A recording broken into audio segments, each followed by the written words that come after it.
race in the Kobalt Tools 500 south of Atlanta, Georgia. 325 laps, and they'll have to pit for fuel every 54 to 58 laps, as Larry said, but maybe in a little more often than that for tires. You see David Reagan going to the rear of the field for an engine change. DW, it's fast, it's hot, it's slick. Reach up there and pull those belts tight one more time. All right, easy, boys. Easy, easy. Boogity, boogity, boogity! Let's go racing, boys!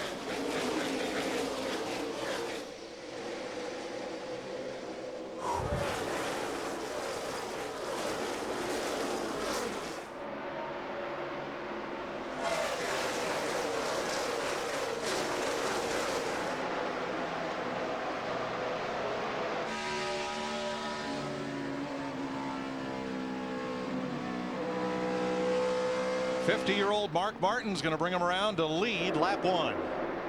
I got a fast car. Mark has been fast in every single practice session here, almost like he was in Las Vegas last week, and he backed it up by sitting on the car in the wall, turn one. Toward the back of the field, and it's the 43. Man, that thing. Reed Sorensen. You know, that had a look of it. The same thing had happened to him at, was it Vegas? When the car just took off? Yes. Either something broke on the left front, the suspension. Something, this is the same thing that happened to him. Actually, I think it was California. In practice. In practice. The car, look at the car. It just dives. It's almost like it sets on the bump stop and then shoots to the right. And then won't turn. As soon as it gets down on the bump stops, it stops turning. Exactly. But you're right. The same thing happened to him in practice. In practice in California, yeah. So Peachtree City, Georgia's serious damage on the right front. Will be headed for pit road. Quickly, we're under caution. Caution at lap 3. Reed Sorensen goes off into turn 1, and as the car settles down to go into the corner, it stops turning, and Sorensen's Dodge bites the wall. Kyle Busch has now won 13 Sprint Cup races at 13 different racetracks. Remember that as we ask today's Aflac trivia question. Aflac! Who else did just that and won the first 13 races of their Cup career at 13 different racetracks?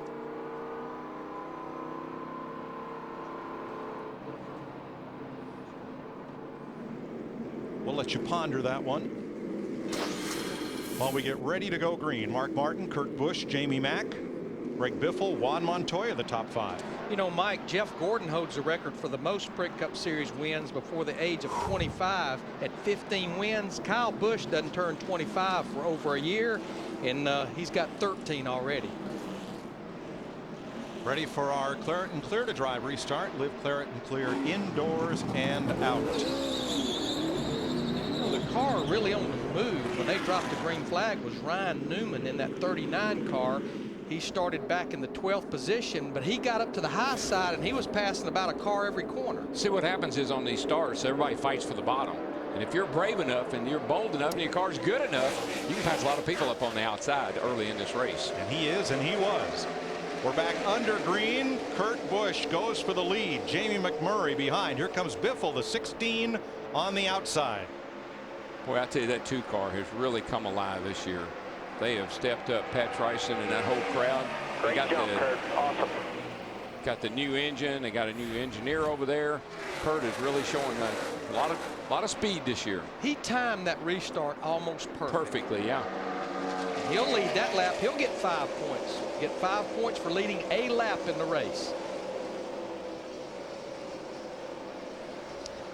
Another car on the move is that car right on the bottom, that 11 car of Denny Hamlin. As I walked through the garage here this morning, we're riding with him down the back straightaway. Always try to get a feel from different crew chiefs. Who do you think's going to be the car to beat? A lot of fingers were pointing to this 11 car. Yeah, he was real upbeat yesterday after practice. He really liked his car. Thought he had something they could go to the front with. Reed Sorensen took his car to the garage. Dick Berggren's with him. And it's a badly wounded car for the hometown hero. What sent you out?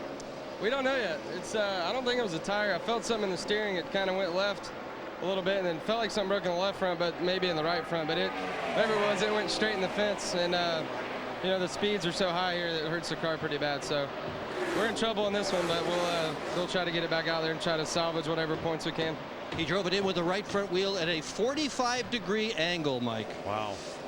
Now he'll stay in the top 35 even if that car doesn't return to the race. But after our next race, which is in 2 weeks at Bristol, Tennessee, then we use this year's points to determine the qualifying exemptions. And there are a lot of fellows down in the danger zone that have 2 races to rebound. We'll see how they do. Yeah, today is a critical day because Bristol is so unpredictable. You go there, there's no insurance you're going to leave there with a race car, let alone a good finish. Thing about it, we take that week off next weekend and we do 2 short tracks back-to-back, Bristol and then Martinsville. The one good thing about the short tracks, there are a few short tracks you can go test on to simulate, not necessarily Bristol, but at least your short track package. Testing not allowed at any of the tracks where NASCAR's Sprint Cup Nationwide or Camping World Truck Series competes. It's about 50 racetracks that it affects that you cannot go test at. Kurt Busch out in front. Krista? Mike, there were a lot of fist pumps down here in the 2 pit stall when Kurt had that great jump, and you heard him say that on the radio. Great jump, great restart there, Kurt. What you didn't hear was some other radio talk. As Kurt went flying by, they said, there goes the 2 car. Here we go, boys. And Darrell, it's funny you mentioned about the testing. Certainly it would not have played a role in what they're doing here right now, but they were at New Smyrna Beach, Florida, testing this past Wednesday, Pat Tryson in the 2 group. His car and a Roger Penske so successful in open wheel cars, and he's had a measure of success in NASCAR. Trouble turn 3. Bobby Labonte. That will bring the caution out.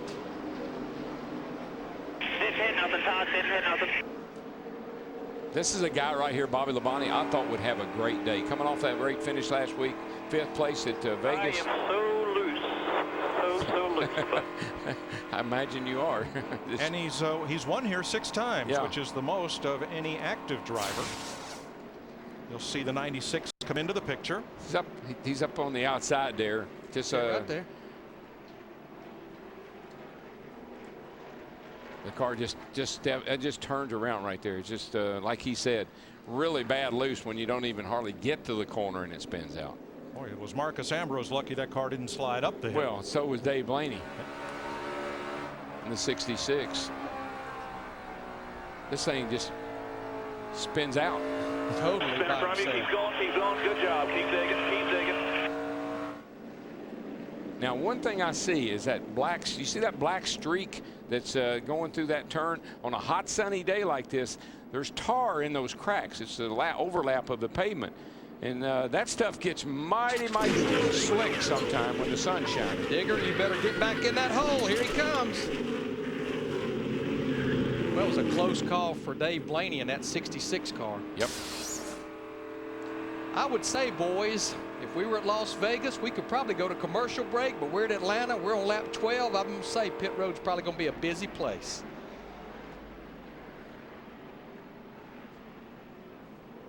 Kurt Busch, your leader. Let's see if they call him in, and if so, how many of these lead lap cars will pick? It's a long way back, 42 cars on the lead lap. You heard Jeff Hammond say in the pre-race, this place has become like Darlington, and here they all come. I will guarantee you, for 4 fresh tires, Steve Burns.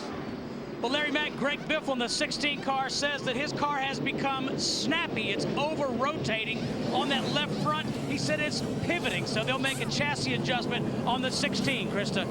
For Kurt Busch, he said just a little loose in, tight in the middle, but really good center off, and they feel like that is where their strength lies. 4 tires for the Blue Deuce. Denny Hamlin pitting 3rd from the end on pit road. A slight chassis adjustment. Denny saying the car too tight early on. As the 39 of Ryan Newman will be the first car off pit road. Tell you who had a good pit stop was Mike Ford, Denny Hamlin, that 11 bunt. They did, but they were 3 wide coming out of the pits. Looks like possibly Tony Gibson and that 39 car of Ryan Newman, they may have done something to gain them some track position, maybe just 2 tires. Now, not everyone pitted. Joe Nemechek in the 87 will be our leader. Joe had a great qualifying run. He had to time his way into the field. 8th fastest. That blue and yellow car without a major sponsor. So Nemechek, with the budget he's running on in a car that he owns himself, doesn't have the luxury of coming in to get tires every single time. He'd like to, because he kind of feels that pain right there in the driver's seat, right on the right cheek where the wallet sits. That's his race car, and without a sponsor, well, we'll see if he gets him this time. But Mike, for a team trying to get in that top 35 you talked about, that's 5 points he just got. But he did get a little bit of help here this weekend. Unique story, Wayne Huckleberry, who supplies a lot of the food in the garage here. In fact, he goes to Charlotte and feeds the race team that sits on each pole. Wayne Huckleberry makes a great barbecue sauce. He's on that car this weekend. Okay. So 13 places, 13 races, 13 wins. Kyle Busch has done that, and who else did? Beginning October 2nd, 1949, at the age of 35. One of NASCAR's all-time greats, Lee Petty. The streak ended in May of 1954, Sharon, Pennsylvania. At 40 years old, Lee won his 13th race and then picked up a race at a track where he had previously won. Mike, we did get confirmation from the pits that Ryan Newman, 39 car, Tony Gibson, they did decide to go with just 2 right side tires. I guess we'll see how that works out, Darrell. I don't know. With what I've seen, I believe when I come to pit road, I want 4, but now's the time to find out. I think I'll be okay for a while. NASCAR on Fox is off next week. In 2 weeks, we return Sunday, March 22nd, the high banks of Bristol Motor Speedway. 1:30 Eastern time. And if we don't get enough action at Bristol, we'll go 12 rounds with a new movie. 12 rounds starring John Cena. Remember John from the Gillette Young Guns commercial last year where he wrestled Ryan Newman and all those other Sprint Cup stars? Well, he's the star of 12 rounds. Getting ready to restart. Green flag in the air at 15 laps after our second caution of the day.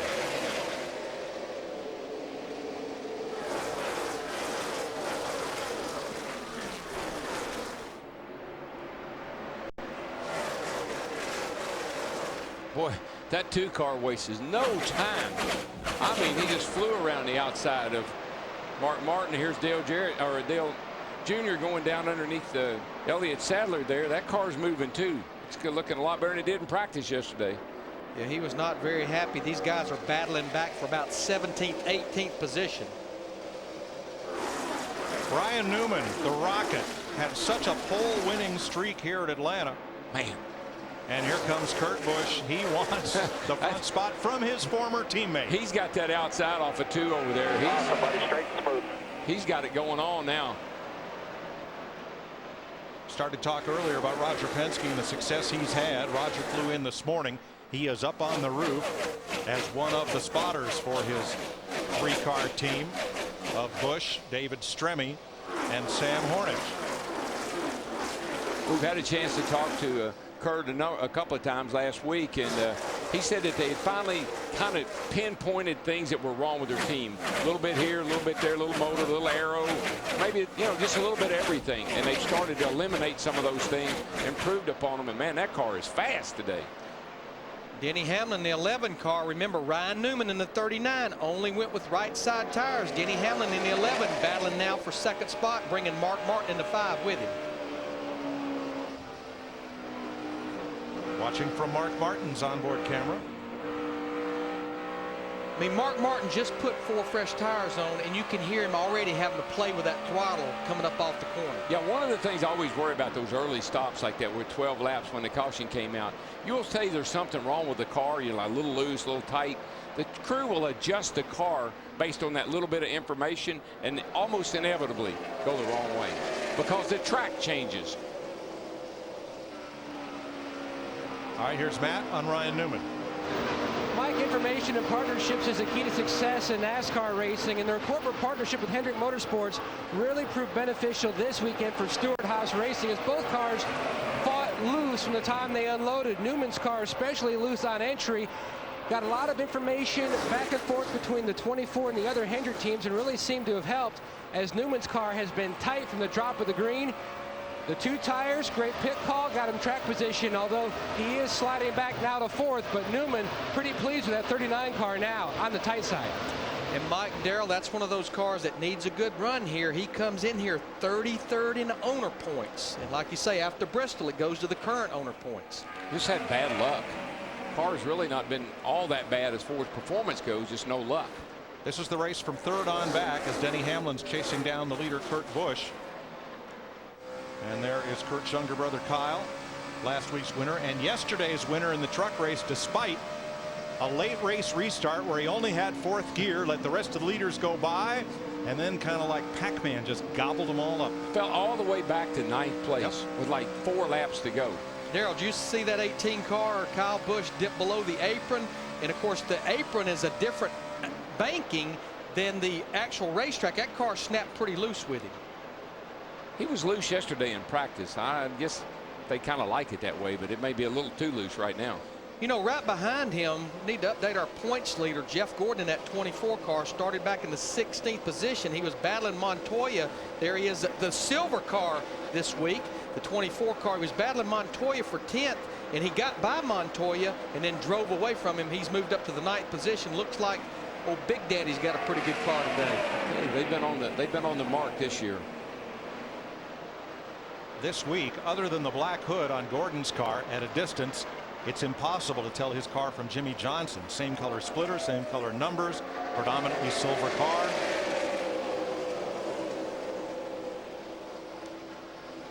And Kurt Busch has now been out front twice.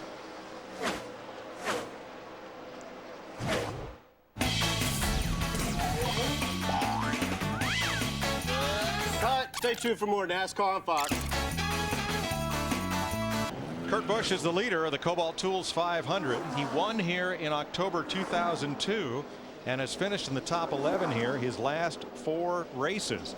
His 5th at California is his best finish of 2009. And one thing I've noticed, we're talking about how hot it is today, which is really uncharacteristic of this place. They've dropped off 2 seconds off of their best lap so far today.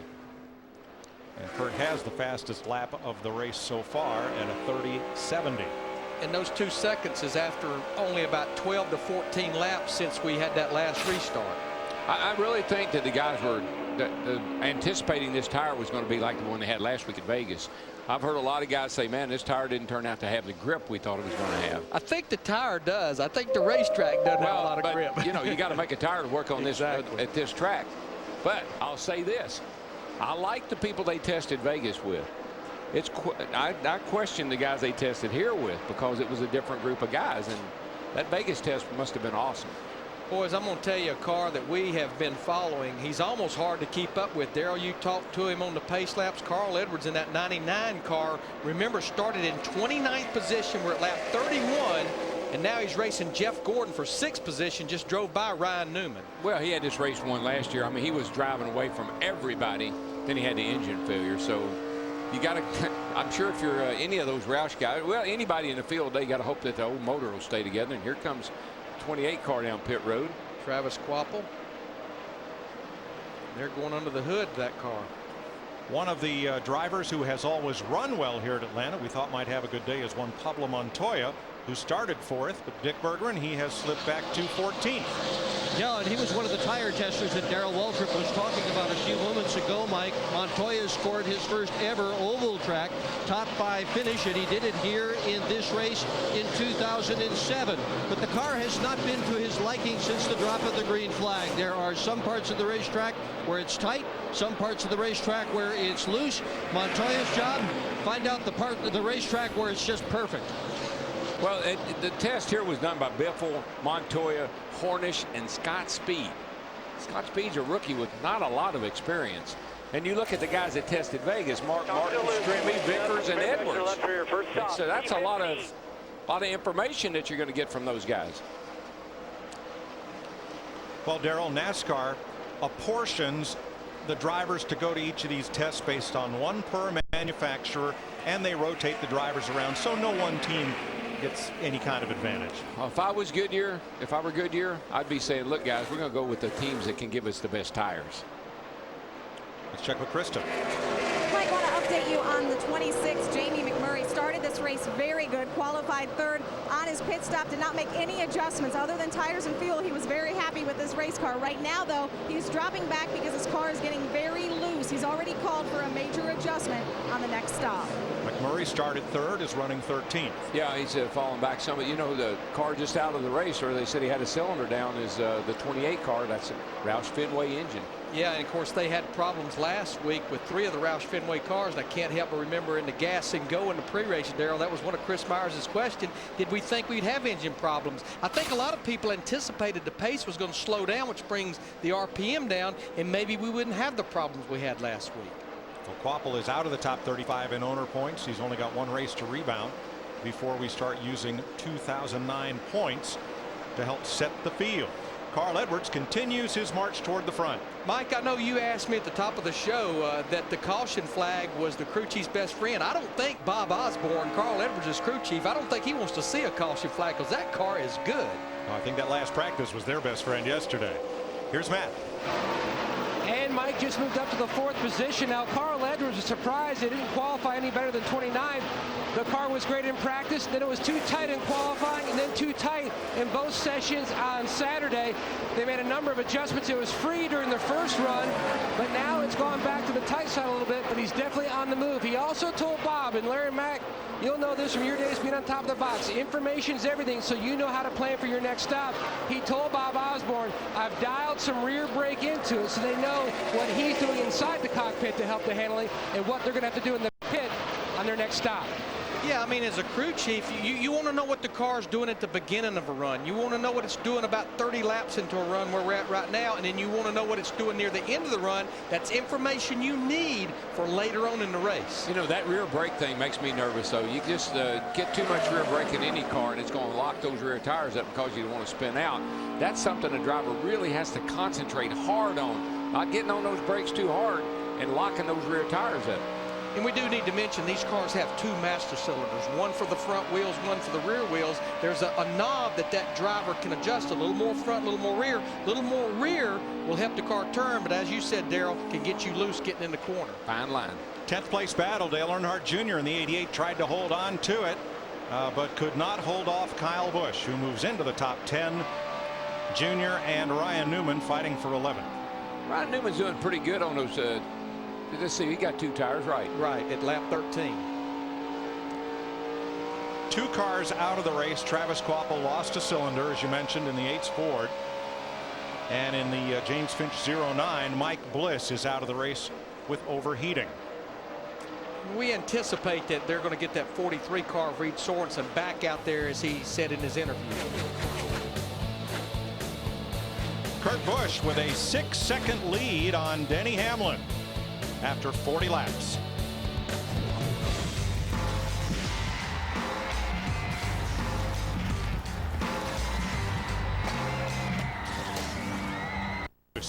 Kurt Busch leading by 7 seconds, as today's aerial coverage is brought to you by DirecTV.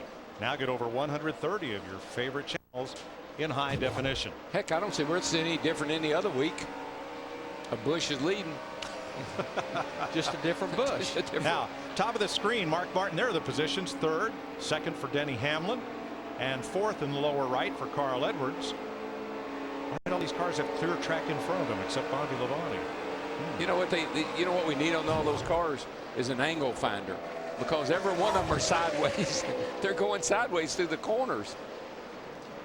That's another car that's making some pretty good moves right there. That 33 car, Clint Boyer, comes in here 2nd to points. He just passes Dale Earnhardt Jr. in the 88, moves him up to 12th. Had that great run on a great call by his crew chief Shane Wilson last week. And let's go back behind the wall to Dick Berggren.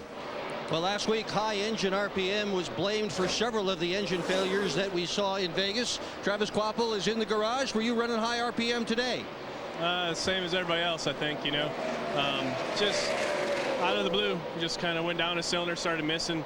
Don't really know, you know, why or what or anything. They're digging into it, but just disappointed. You know, we got Golden Corral on the car for Daytona in here, and we blew a tire early there with a great race car. We blew an engine here, it looks like, with a great race car. I think we're gonna have a good day, but you know, these guys push these engines hard, and You know, I think this is my first one in 2 years, so I can't complain. But I just hope the rest of the Fords will hold up and have a good run.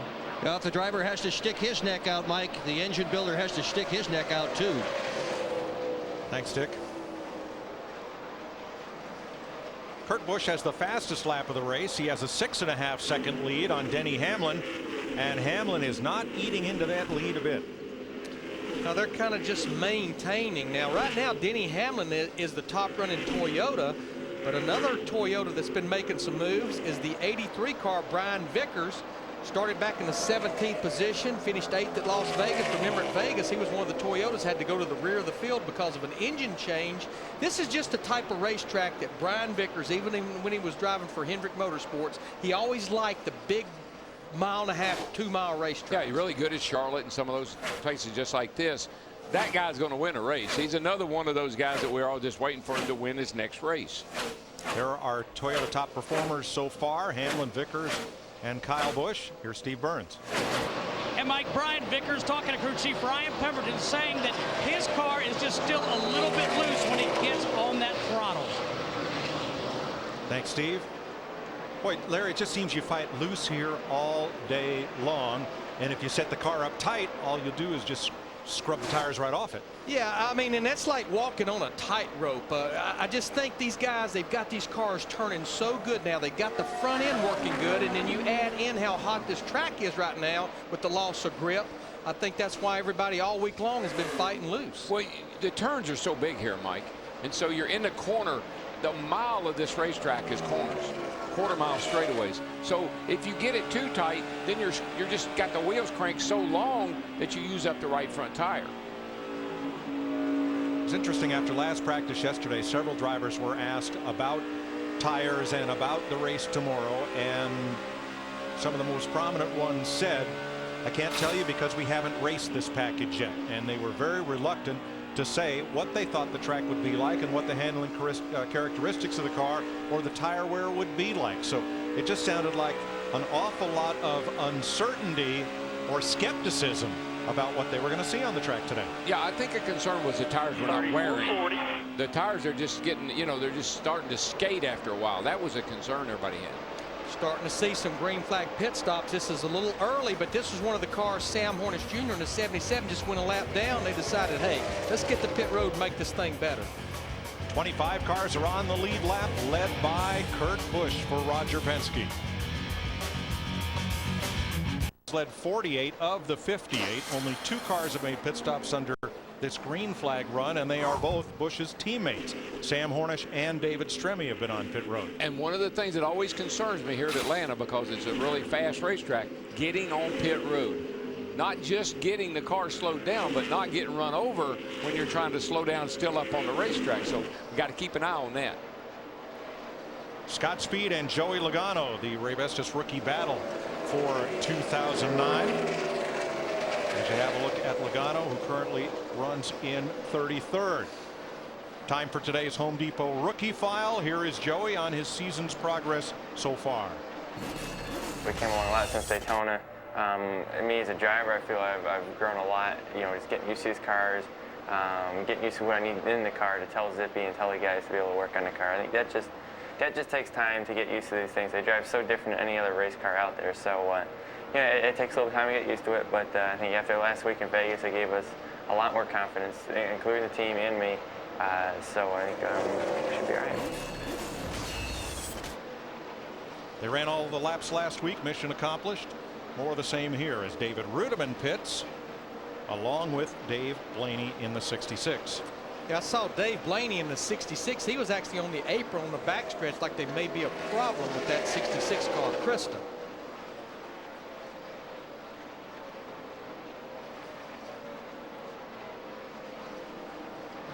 David Rudiman got on his radio and said, you guys have no idea how bad this car is. We need to make a huge change. Really, really loose. He said he had no side bite at all. Thanks, Krista. The hood's gone up on Dave Blaney's car, so that may be a terminal problem. Reed Sorensen returns to the race with a lot of right side damage. Joe Nemechek pits, and here comes Matt Kenseth, the winner of the Daytona 500 and California the next week, for his first stop. And you know what? I love the guys that are pitting on this end of the turn 4 end of the racetrack, because they looked at who they were pitting around. If you look at that pit box down there, that end of the pit lane, the 48's got the first pit in. The 20, they kind of felt like he might go a lap down, and he did. The 83's there, the 43's out. There's some good opening pits there that they looked at probably before they made their selection. I said that was Kenseth's first stop. His first stop in this green flag sequence, second stop of the day. Tony Stewart coming onto pit road, and Eric Almirola. Steve. And Mike, Tony Stewart in the 14 car says, I lack rear grip all the way through the turns. He said, I'd rather be tight in the center than loose. Pretty big adjustments. Wedge, air pressure, and of course, 4 tires for Tony Stewart. Casey Mears is in as this round of green flag stops continues.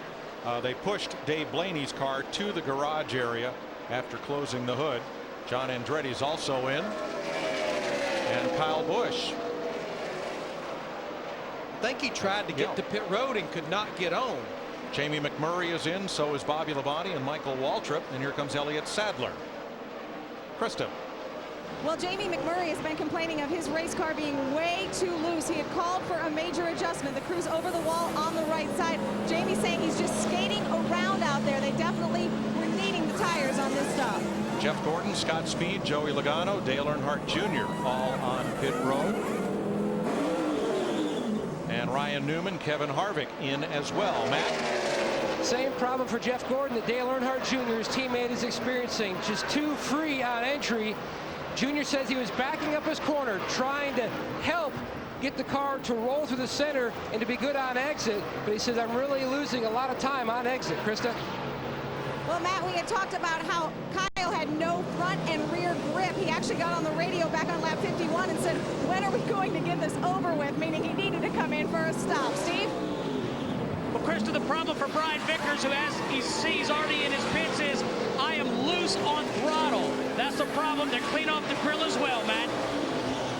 And Denny Hamlin is in. Chassis adjustment already completed by the gas man Scott Wood. Denny said that the car, although he climbed all the way to second, like so many other people, just seeking grip any way he can get it. The 99 of Edwards coming in next.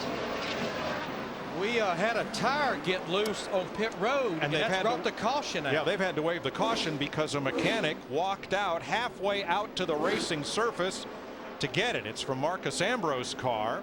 I'm going to tell you what, NASCAR is not going to be happy with that crew member at all. He was halfway across the infield grass. That's the reason the caution was out. Larry, he wasn't 70 feet from the racing surface when he went out to retrieve that tire. Yeah, I mean, I know.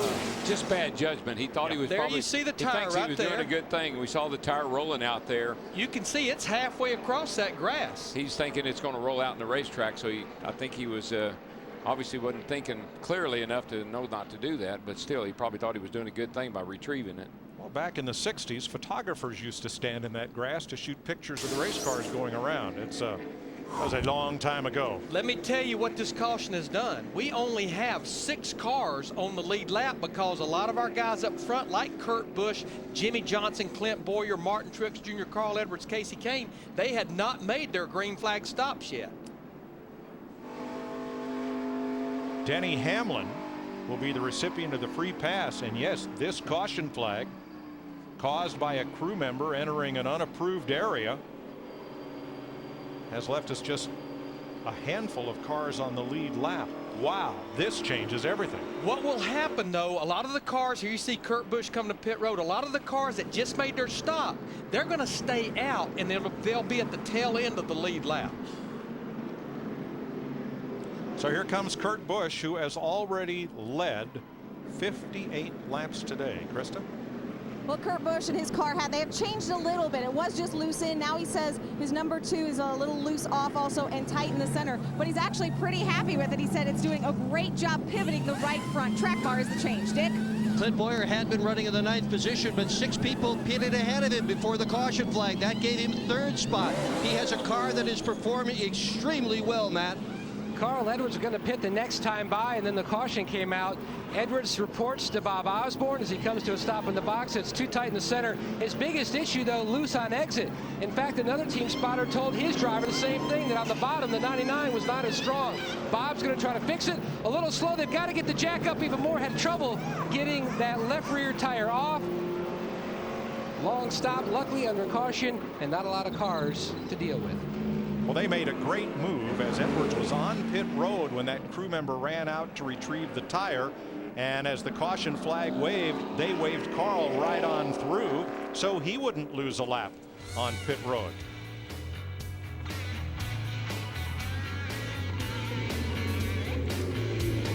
Fuel like they wanted to. So they had an opportunity to look at it, try to work on it, and get it to where when it does matter under green flag stop, they can get the car filled the rest of the way up. Jimmie Johnson cycling through, but nice work by him and Chad Knaus showing patience here and waiting this out, catching a break on that caution. Yeah, Pat Tryson right there, he knows when he's leading the race and got as good a race car as he does, you want to make everybody else stop in front of you. So does Chad Knaus. This way, when it would all kind of played out and the caution came out, well, they were ahead of everybody. And how about Martin Truex Jr.? Not enough can be said. Passing a kidney stone last night at a hospital. I mean, to sit in a car for hours, not fun, but cleared to run and doing a pretty good job working himself up here. I was going to say, it looked to me like he's got some really good medicine working today, because right now he has really worked his way up through the crowd, and he finds himself in third position right now. Running right behind Jimmie Johnson and Clint Boyer. Carl Edwards currently running fourth. Hey, don't forget Major League Baseball this spring on Fox. It's the place to be every Saturday. A lot of news with what Manny Ramirez and Alex Rodriguez have been going through. Join Saturday afternoon baseball on Fox, 3:30 Eastern, 12:30 Pacific.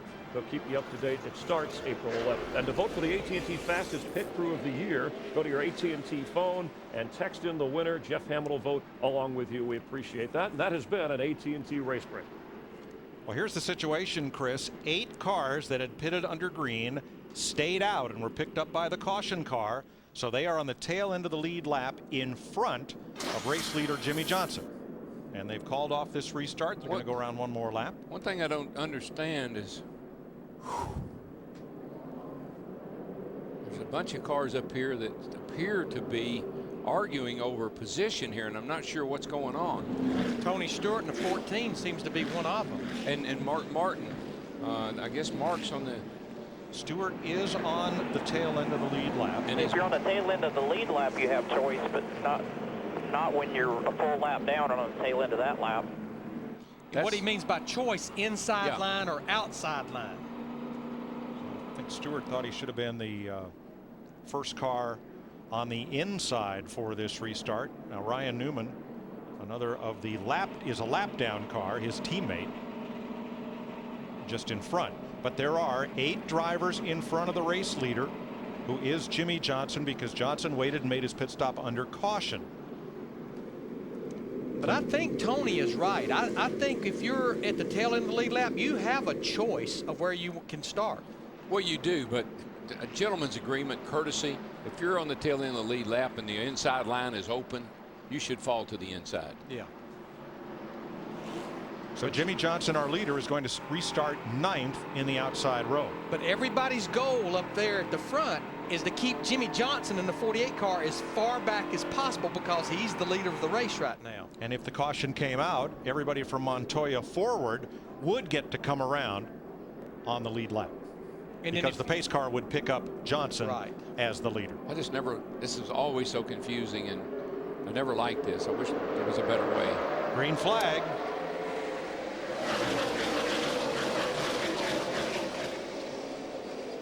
Now Johnson's going to have to protect that lead from Clint Boyer, but they're going to have to tiptoe through this race traffic.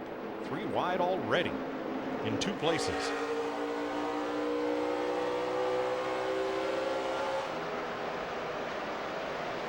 I guarantee you, these boys, they got both hands and feet up on the steering wheel right now, trying to keep Jimmie Johnson behind them. Yeah, how would you like to be the leader of the race and see all of that in front of you? What have I gotten myself into? But right now, our leader is deep in the field. Yeah, and he's running a pace as everybody else scrambles to stay up in front of him. Well, he's just got to drive real cautiously, you know. He can't push it real hard. He's got to let that thing kind of sort itself out a little bit. Now his teammate Jeff Gordon may have an issue. Matt, what's up? Mikey runs in 9th, but a problem has developed in the 24 with the clutch on the stop. When Gordon put it in gear, when the crew members were working on the left side, the car rolled forward, damaged the side skirting. They lost a little bit of time, but Gordon is going to have to change up a little bit his role on a pit stop. In DW, a lot of people don't realize how much as a driver you perform in that cockpit while you're sitting in the box getting ready to go. Well, what happens is these clutches are hydraulic. They don't have a rod going into the flywheel like an old car. These things are hydraulic, and that fluid will get hot, and it won't allow you to release the clutch all the way. Let's have a look at Michael Waltrip. Last lap coming out of turn number 2, the 55. Got a little loose. Then he got a whole lot loose. Almost backed right into Paul Menard. Right. Gosh. Now Michael Waltrip in the 55, he actually went a lap down on the racetrack and then went another lap down when he made a green flag stop. Clear high. Just stay high. Clear to the middle if you need it. That was the thing. Clear low. That was the thing about the way the 2 car was lapping everybody. You just couldn't afford to pit before he did. If you did, you might go a lap down. And here's Jimmy Johnson. He has got his hands full. Well, he's trying to thread the needle between 2 cars trying to stay on the lead lap. Jeff Burton's 31 and Montoya's 42. And all these cars on new tires, it's just hard to drive by them. Now, who has just moved up into 2nd is that 99 car, Carl Edwards. We're riding with him. He just drove by Clint Boyer, so he's now in 2nd. Carl Edwards started in the 29th position. Here he is. He's going to be battling for the lead here pretty quick. I mean, look at the run he got off turn 4 on that 48 car. This has been Carl's racetrack ever since he showed up here. You got to work hard. You got to be in great shape. You got to be willing to sit there and saw on that wheel all day long. It's a lot like running a slick dirt track. Well, Darrell, isn't his job right now a little easier than Jimmy's? Johnson has to move the traffic, has to get to the traffic and get him out of the way. Yeah, Carl can pretty much pick and choose. Yeah, he can follow Jimmy through, but I don't think Carl will do that. I think he may try to just get on by and take care of control himself. Because I don't think Jimmy's car doesn't look like it's handling all that great. It's kind of sliding around a lot. Now Kurt Busch is still in the mix 3rd, Clint Boyer 4th, Martin Truex 5th. Here he and goes. Denny Hamlin 6th. That 2 car is the car on the move. He has been all the way up against the wall as Carl Edwards. He takes the lead away from Jimmy Johnson, but may not have it for long with the way that 2 car is moving. Look at that thing go around the top of that track. In the gas, coming. Steve? Well, Mike, DW talking about Jimmy Johnson's car. When that caution came out, Chad Canals told his driver, we're going to take a big swing at this to tighten you up. They put a spring rubber in the left rear spring. And now's the time to make that big swing early in the race. And that basically just puts more pressure on the left rear tire. It's just like jacking down on the jack bolt, but you put the spring rubber in, and it should tighten the car up. Now the cars that are in front of Carl Edwards right now that still fighting to stay at the tail end of the lead lap. Mark Martin is up there in the 5. Brian Vickers, Jeff Gordon, Dale Earnhardt Jr., Greg Biffle, Matt Kenseth, and Jeff Burton. He just put Montoya in the 42 1 lap down. Ooh, Ryan Newman and Kyle Busch. Just a little chuckle. Well, hello. Now, like all of these cars are 1 lap down right now. He said, you like plain or you like peanut? That battle was for 18th place. Joe Nemechek has taken his Toyota to the garage.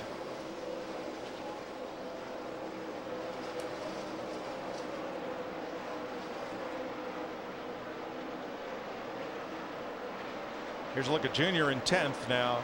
Tony Stewart is a lap down. Junior is on the tail end of the lead lap, Matt.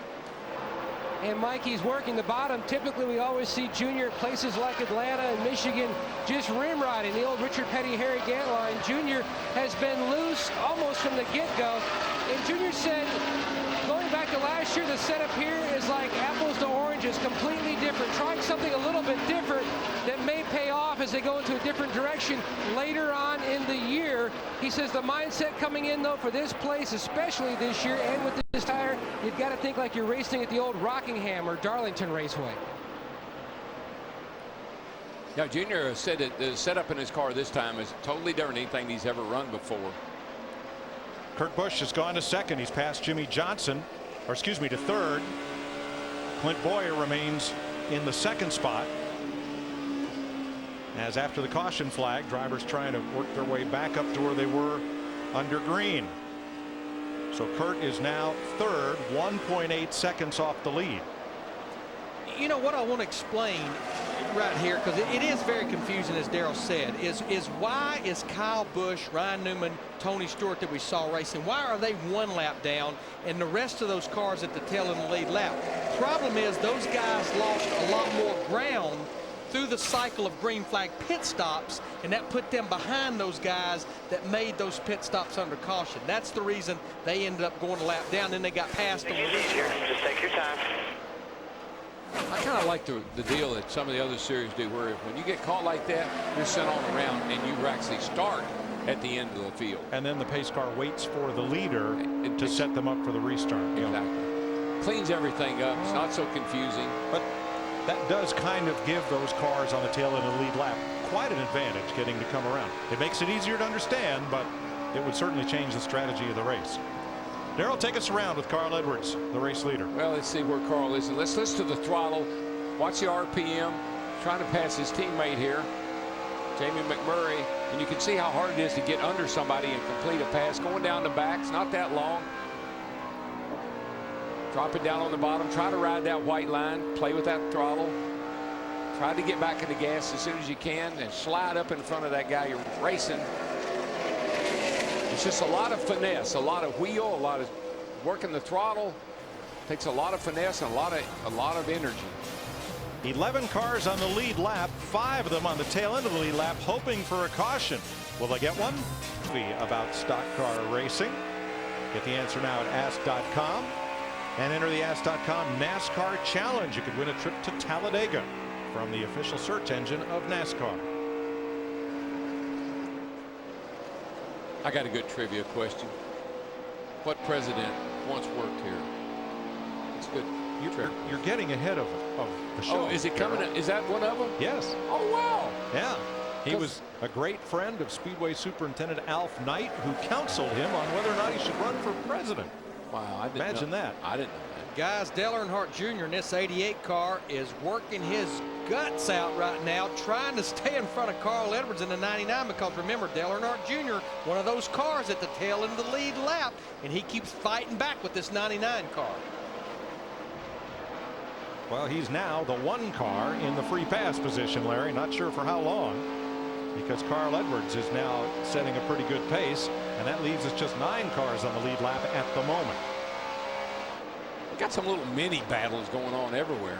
These guys right here, Truex and Juan Pablo Montoya is right back there behind them. They've all been kind of wadded up at times. I just don't think we can say enough about this 1 car and Martin Truex Jr. Jeff Hammond mentioned in the pre-race that the truck driver for this team had a heart attack. Larry Hart down here after he arrived in Atlanta. He's going to have triple bypass surgery tomorrow. And then the fact that probably just a little over 12 hours ago, Martin Truex Jr. had kidney stones. And about 10 o'clock, he passed the kidney stone, and here he is running in the top 5 after starting 23rd. You know the good news? He passed it. Yes. That's the good news. And also the good news is he's passed 18 cars. That's right. I told you in the pre-race show, you need to pass a lot of cars now. Well, Elliott Sadler may have caught a piece of the wall up there in turn number 2. It's a little hard to. Billboards begin to cast shadows over the wall in turn number 2. There's a number of cars up there that are oh so close to touching it. You see him there, like Tony Stewart. And Tony's fighting right here to keep from being 2 laps down.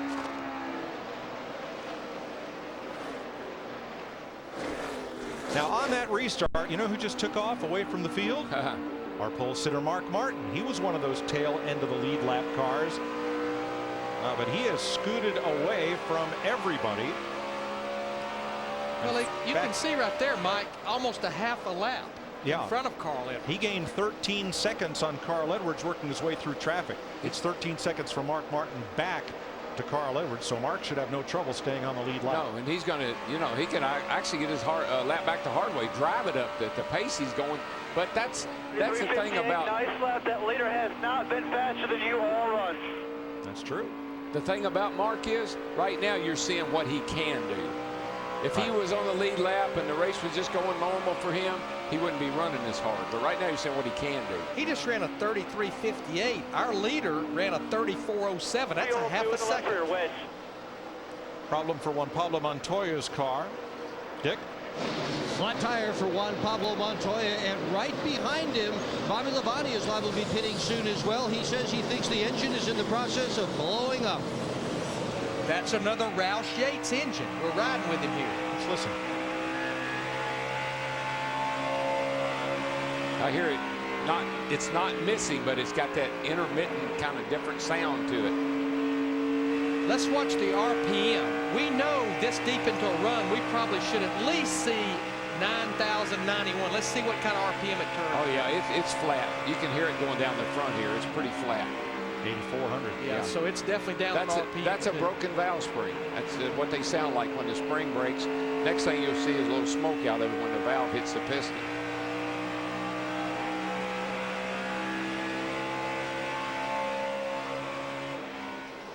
So Carl Edwards is as much in command of this race now as Kurt Busch was earlier. Edwards has now led 21 laps. Come on, boy, go. We're under caution for the fourth time. Bobby Labonte spun down through the front straightaway. Dale Jr. gets the free pass, and pit road is open. Steve. Mike, the 48 in, he said we've gotten a little bit tighter in the center and we've added a little grip, but we have got to be more aggressive. We can't stay where they are. More chassis adjustments for Jimmy Johnson, Krista. Steve, for Kurt Busch, it's all about grip. Jay Hackney and Travis Johnson making the tire changes. Air pressure adjustment for Kurt. Dick. Clint Boyer pits out of the third position for 4 tires and fuel and an adjustment to the chassis. It wasn't running well down low. Matt. Service already complete for the 99 of Carl Edwards. He said his biggest issue, it was just way too tight on the bottom. Bob Osborne, small air pressure change in the left side tires to try to improve this 99 machine. So 3 drivers who had restarted on the tail end of the lead lap stayed on the lead lap. Mark Martin, Brian Vickers, and Jeff Gordon. While Dale Earnhardt Jr. was the first car 1 lap down, he gets the free pass. Let's show you Bobby Labonte. Two-back coming real hard here. Outside. Oh, you know what? It looked like Montoya may have just sucked him around. He was so loose already, down on power. And remember, Montoya had fresh tires, so he was fast. What a nice save coming through the grass, though, for Bobby to keep that car straight. Watch this 42 car just kind of go right, pull him right around. And that's how much, and the reason this is a pass for the lead right here. Yeah, as that was happening, Kurt Busch took the lead from Carl Edwards. The reason that's possible, Montoya had new tires. He'd probably going 25 mile an hour faster. Lap down cars making pit stops now. And quite a group of those. Drivers who got caught on the last caution flag 1 lap down after making green flag stops. So a lot of work going on here. A lot of adjustments. Boy, you saw the track bar being cranking adjusted that on 18 Get car. the air wrench out. Mike, you mentioned Brian Vickers, one of the cars that actually got back on the lead lap. Also a penalty, too fast entering pit road. He'll have to start at the tail end of the longest line. Look at the 7 car, middle of pit road. A mechanic had to come out to the center of pit road and retrieve a gas can. That's still going to be a penalty because he left his pit box with equipment. You saw the NASCAR official already flag him, bring him back in. Yeah, I don't know what happened there. He had the gas can and the catch can. He's drove off. See that dry brake on the end of the gas can, like aircraft used to refuel without spillage, and you really have to pull on that to get it out of the car, and then Robbie took off before it was out.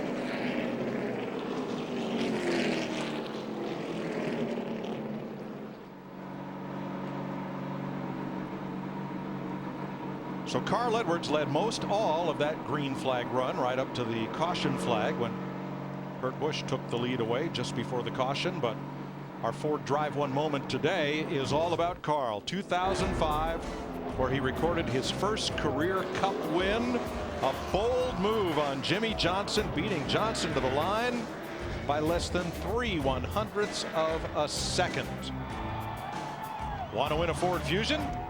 Log on to WeRaceYouWin.com to see how. I remember him just turning that car sideways every lap, and like turning it off turn 2 over there, smoking the right rear tire. I said, well, he's done. He'll never catch him now. But he sucked it up and drove right up there and got him. Long stop there for Kyle Busch. You see the damage on the rear bumper, courtesy of Mr. Newman. Newman. Yep. Just what I needed. Krista? Well, similar situation in a way for brothers. We earlier in the race, you had Kurt Busch and his deck lit up. Same thing for 18 and Kyle. They said the car was not taking fuel like it should. That's interesting. Yeah. Saw Bobby Labonte going into the garage area, that 96 car. So that's 2 of the Yates cars that are in the garage area we feel like with engine issues. And Larry, you said that was interesting, but just remember, there are vendors that supply common parts to all these teams. And so sometimes one team has a problem, another team has a problem that's related. Ready to go green with our Claret and Clear to Drive restart. Get Claret and Clear. Get back to feeling like yourself again. 107 laps complete. Kurt Busch, Carl Edwards have been the stars so far, and we restart with 10 cars on the lead lap now.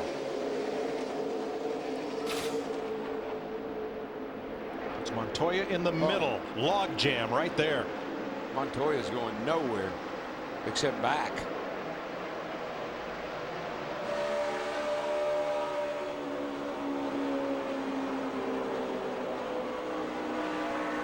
Montoya is being shown in the 18th position right now, 2 laps down.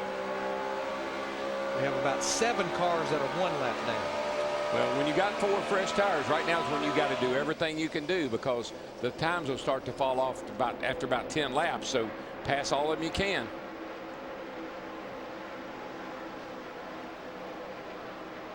Kurt Busch has gapped almost 1 second on Carl Edwards. With Jimmy Johnson 2.3 seconds back. Sounds like a good time for us to just crank it up.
Edwards now eating into Kurt Busch's lead. It's down to about 3/4 of a second. And what I like to hear, Mark Martin, he was kind of playing with the throttle as it went down the straightaway, giving Denny Hamlin room to get in if he was going to, and not put him in a bad compromising position. You mean like the one the 77's in right now? Yeah, that one. You know what's going on with the 42 car, Daryl? I think this just goes to show you what even 4 laps more on your tires will do for you. When they came to pit road at lap 99 and the caution came out at 103, Brian Patty decided to leave him out there. That's one thing that's hurting him. He's got 4 more laps on his tires. Yeah, I'm really surprised, Larry. That car was so good in both practices yesterday. And Juan loves this racetrack. He gets around here as good as anybody. Thought he'd be up front racing with the leaders. Yeah, like Dick Bergman pointed out, he got his very first career top 5 finish here in his rookie season. Looking at Kurt Busch and Carl Edwards for the lead, Busch is able to open up a margin on the straightaways, and he really gets a good launch off turn 2. But in the corners, that's where Edwards is eating him up. Yeah, Carl is just able to run the bottom so well. left side tires right down on the white line. Kurt, on the other hand, has had to go to the very, very top. But those two lines right there, I know we're pretty much 212 laps from the finish of this thing. Those two lines right there is the reason, even in our 8 races of NASCAR on Fox in Atlanta, we have those great close finishes. That and a caution with about 25 or 30 to go. Just like our FedEx Understanding the Race told us. That's right. Krista. Well, Mike, Kurt talked about that, about the line that his car follows. He said it's kind of become a trend for the 2 car to run a little higher. In fact, he ran a bit of a different line in qualifying, moving a groove up, and that line was a little slower through the corners, but better on the straightaways, just like you're seeing on the racetrack right now. And plus, there's grip up there. I mean, if you can get right up next to that wall, that's just where some grip is. That's not so much down around the bottom. Do you wear the tires any less, Darrell, by taking the long way around? I don't think you do. I mean, okay. You got to get around the corner. You got to crank. So I don't think so. You carry so much speed off the corner, and then at the bottom you're digging around the bottom. So I think it's a trade-off. That distance is about 0.4 of a second. 2 weeks from today, Bristol Motor Speedway, the high banks of Bristol. 165,000 fans, and tickets are available for the race at Bristol in 2 weeks. Come out and join us and see Sprint Cup racing short track style. Banking about like Daytona and Talladega, but it's only a half-mile racetrack. Yeah, I call it the cul-de-sac 500. That's what it reminds me of. You know, Darrell, I know we're down in turn 3 and 4 right now, but one thing I did notice about Kurt Busch and the 2 car, that's about as high as you can go on this racetrack. And we'll see it the next time we get down to 1 and 2. Actually, turn 2, the top groove, is starting to get some shade from the billboards. About 10 laps. That lap was 2/10 slower than your lap before. But you'll see it right there. Obviously, there's probably more grip right there in turn 2. I know it's only a short distance, but there's definitely more grip there. The track's cooler.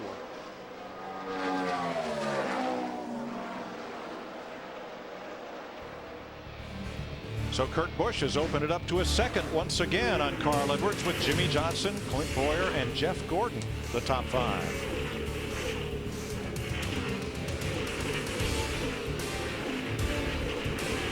Watchdale Jr. got 4 of the Hendry cars in the top 10, so all 4 of those cars are running really well. May not be handling really well, but running really well. He got so loose you could hear the RPM spike up. And the wheels are coming off the ground. That was about half a turn of the wheel. Yeah. Over and back. That's push loose. That's when you go push, push, push, loose. What are they saying about that car, Matt? He was loose right before the last pit stop, Mike. Now Junior's complaint to crew chief Tony Eury Jr. is he's got a bad vibration.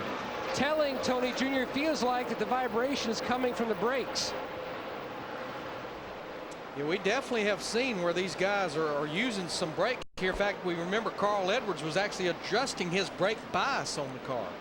So many times on a super speedway like this, if you use the brakes and get them real hot, then these super speedways, they'll cool down. The rotor will cool down and warp.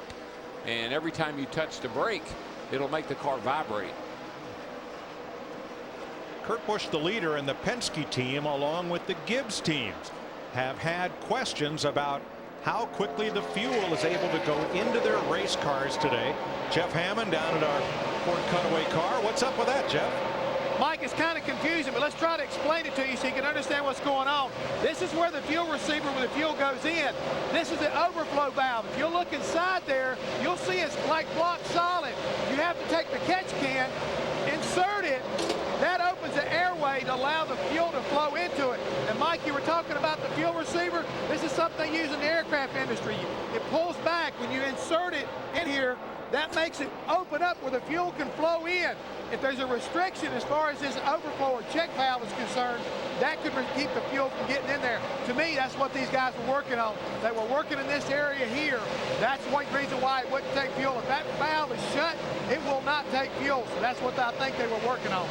You know, Jeff, what's interesting when you look at the Penske cars like Kurt Busch, there was a race last year that all of the Penske cars, they had a new little apparatus back there for the vent, and all of them had problems with it in one particular race.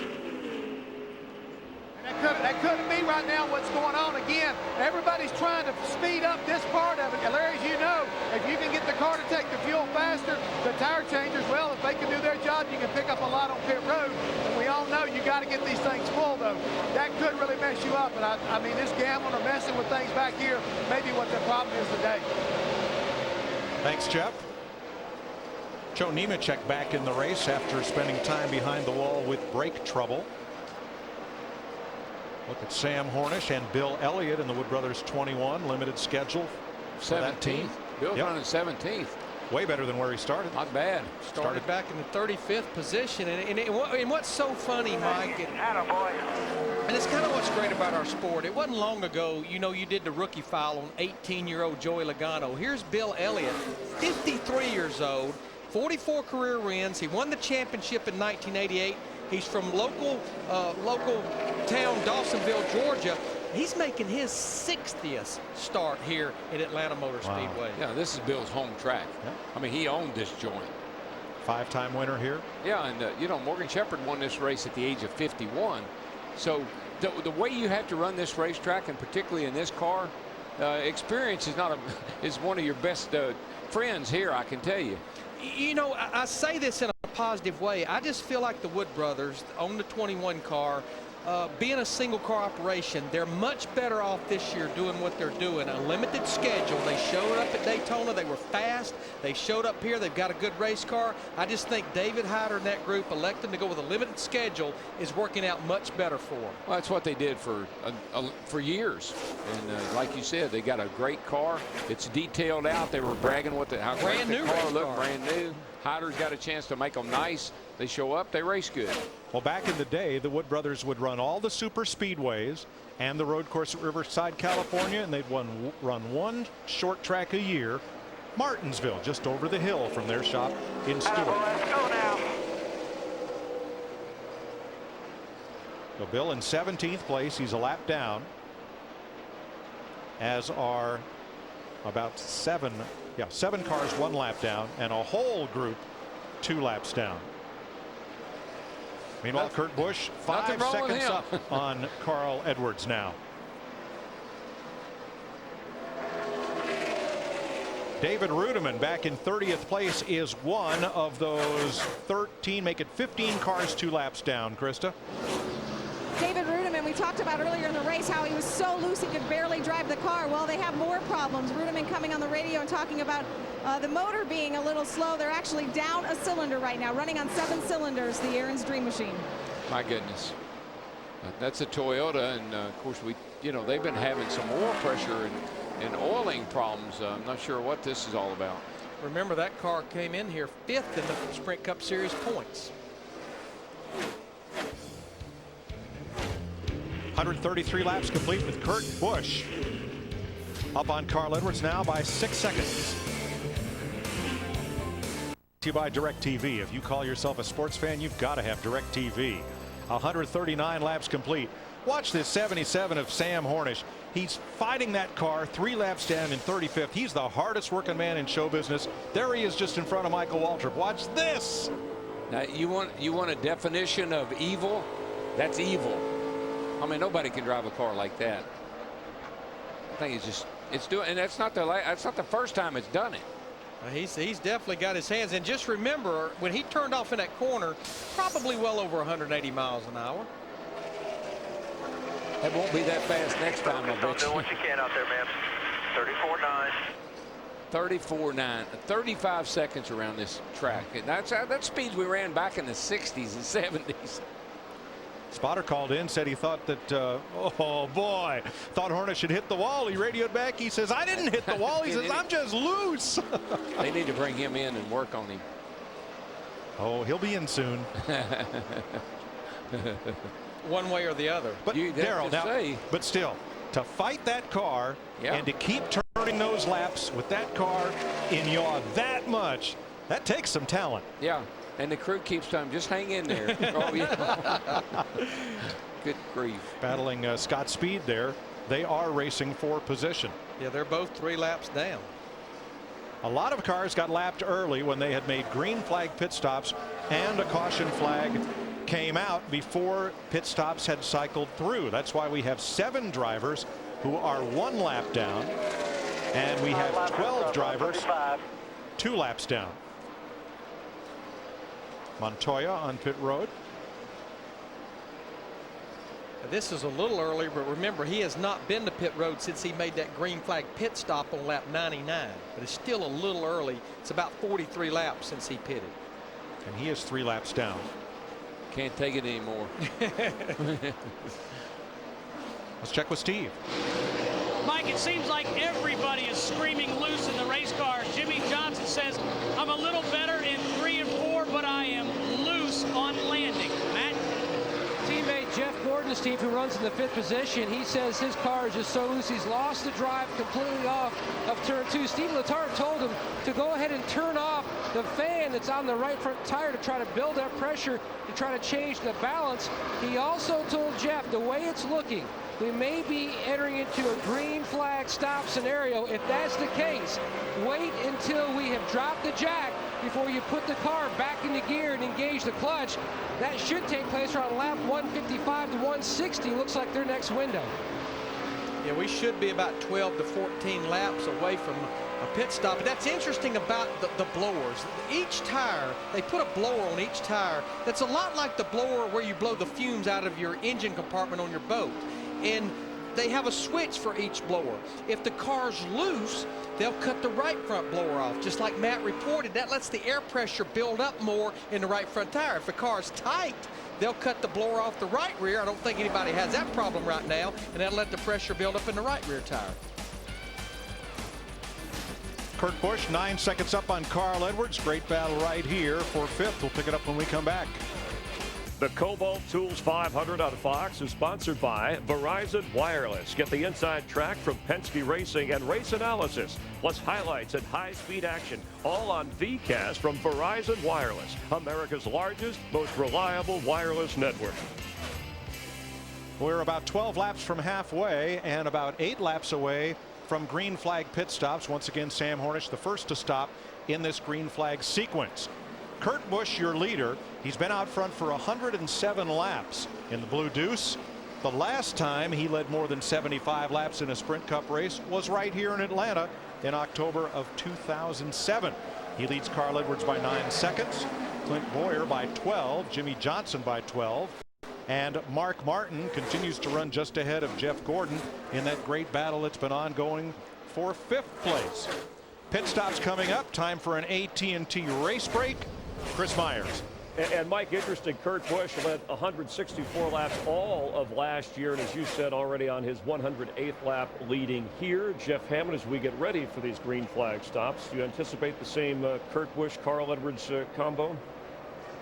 Well, right now, I think our leader is really worried about what Robbie Gordon's getting ready to do. He's been bouncing it off the wall, and you see Eric Almirola, another car's a lap down.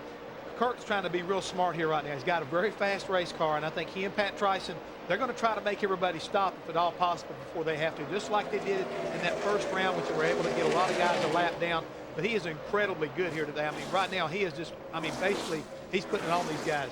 The domination and the fewer numbers, as Mike mentioned, cars on the lead, lap 10, coming from an incident a little bit early that kind of shook things up. Yeah, it really has. But, you know, if we're not careful, I think a lot of these guys, they know they want to get to pit road. They want to get tires like Dale Earnhardt Jr., Denny Hamlin, but they're just barely ahead of the leader. And if they hit pit road and the caution does come out, they're going to be more than just 1 lap down. They'll be a couple of laps down. So a little bit of strategy playing out right now. But the key thing for Carl Edwards and for Kurt, along with Jimmy Johnson, especially Clint Boyer, is everybody wants to make sure they don't stop any sooner than they have to. And as you have been assessing throughout the early portion of the season, how are the drivers handling pit road, entering, exiting so far today? So far, everything's been pretty good. We haven't heard of a rash of guys getting busted coming on and off pit road. I think they've been learning their lesson. They've got to be on top of their game here today, especially this guy. He got himself in trouble, you know, last week when he slid through his pits. So, but I'm telling you, this is a treacherous racetrack. And watch here a second on this last lap what happened to him. He was coming off before. You see the front of that car. I mean, it's kicking out back. I mean, the back and forth, the back end's kicking, I should say, almost getting outside safer barrier. Jimmy Johnson hoping to turn things around early this season. And from your AT&T phone, text the car number for the pit crew you think will be the fastest and most valuable in today's race to 2258. The AT&T Fastest Pit Crew of the Year award delivered by AT&T, the nation's fastest 3G network. That's right. And the thing is, right now, we talked about earlier at the top of the show, today it's been kind of edgy. And I think from watching some of these great shots we're getting from in cars as well as some of our great camera locations around the track, a lot of these guys have got their hands full. This has been an AT&T race break. Let's rejoin Darrell, Larry, and Mike. David Stremme jumps onto pit road and almost missed the commit cone. Robbie Gordon follows him in as the green flag stops continue. This is working out.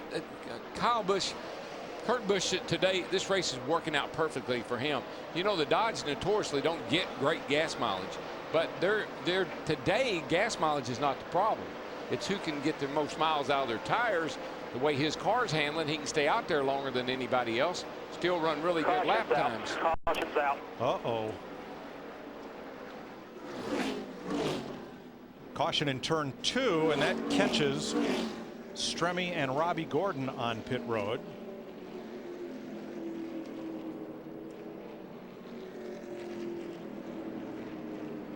I think we've got a piece of debris laying over there in turn 2 right now, is what I'm hearing. And so our 9 cars on the lead lap will become 10. And there is fluid on the racetrack in turn 2. NASCAR has observers stationed all around the racetrack, and so somebody dropping fluid over there. Yeah, we were right on top of probably a lot of cars coming to pit road for green flag stops. The cars that did not work out for. They're sideways on. There's a 77 car, Sam Hornish, Robbie Gordon, David Stremme, who were both on pit road when that caution came out. Everybody is getting something to drink, man. They're glad to get a break here. And one of the things, you see how everybody closed their shield back down almost immediately? We learned a long time ago with a full face helmet, it keeps the heat off your face. All the heat off the engine and everything inside the car, man, you'd open up that shield and hot air would blow in there. You close it back down and your little air conditioner, which is up here on top of your head, it keeps that cold air blowing in there, not getting out outside of the helmet. And the free pass car is Dale Earnhardt Jr. That's the second time. Pit road is closed. You see David Rudeman, the 00 car, is coming to pit road. We're hearing that he may have been down on a cylinder possibly. All right, well, while pit road is closed, let's get today's State Farm safety report. Fire is one of the #1 fears of a driver. You can imagine whether it's a blown engine, a broken oil and fuel line, or a crash, fire is always a possibility. That's the reason for the gloves, the fire suit, as well as the shoes and the full face helmet. But you think about the cockpit area itself. It also has a lot of things built into it to protect the driver, along with the onboard fire extinguishers. So let's think about one of the areas that we're talking about here. Imagine riding around with a blowtorch, basically at 180 miles an hour. This fire retardant shifter boot keeps the flames away from the driver. Sometimes people like it hot, but drivers not. Thanks, Jeff. Now pit road should be open this time by Randy Owen. Stopped by the booth to say hi. Lead singer of Alabama and a big race fan. Yeah, good to see him. Always see him at the Talladega Hall of Fame dinner. I see Dale Earnhardt Jr. all the way down on the apron. I see Elliott Sadler. Remember, we were right on top of green flag pit stops, and when you're at slow speed up on the banking, you're starting to run out of fuel. And we're only going to see about probably the 9 lead lap cars come to pit road right now. Steve? Jimmy Johnson said he's loose on landing, then the car snugs up, and then it wants to snap loose. So big adjustments to the left rear and the right rear, Dick. Clint Boyer is in as well. He had been running in the 3rd position. They're going to tighten the car up just a tad. The most important thing, no mistakes here, Krista. Air pressure adjustment for the leader, Kurt Busch. It was going to be on the left side. Kurt and crew chief Pat Tryson decided to make it in the rears. Matt? Carl Edwards says the car is just tossing the back end, the rear of the machine around too much, especially when he gets off the gas. Bob Osborne calling for an air pressure as well as a track bar adjustment. The 24 will beat the 99 off pit road. Kurt Busch beats everybody off pit road. Clint Boyer comes out second. 24 car, Steve Letarte and that group had a good stop. I tell you, that two bunch showed up with their work clothes on today, baby. Good point. When the car's working, the crew's right behind it. Kurt Busch has led 116 laps so far. Lowe's, let's build something together.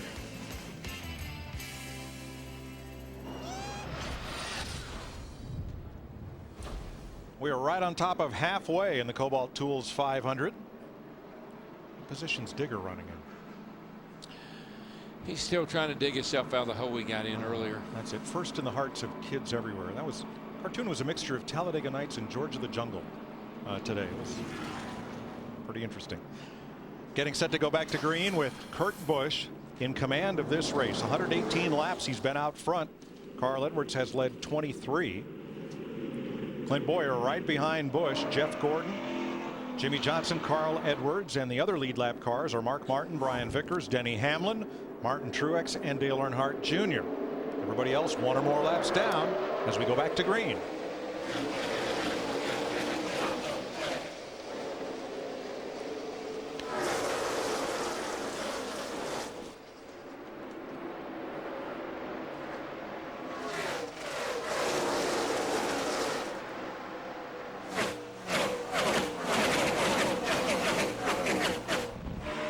Restarts here, just hold your breath. They're three wide all over the place. And the way these cars are handling, of course, on new tires, they feel pretty good, but these things are dancing and they're all over the place.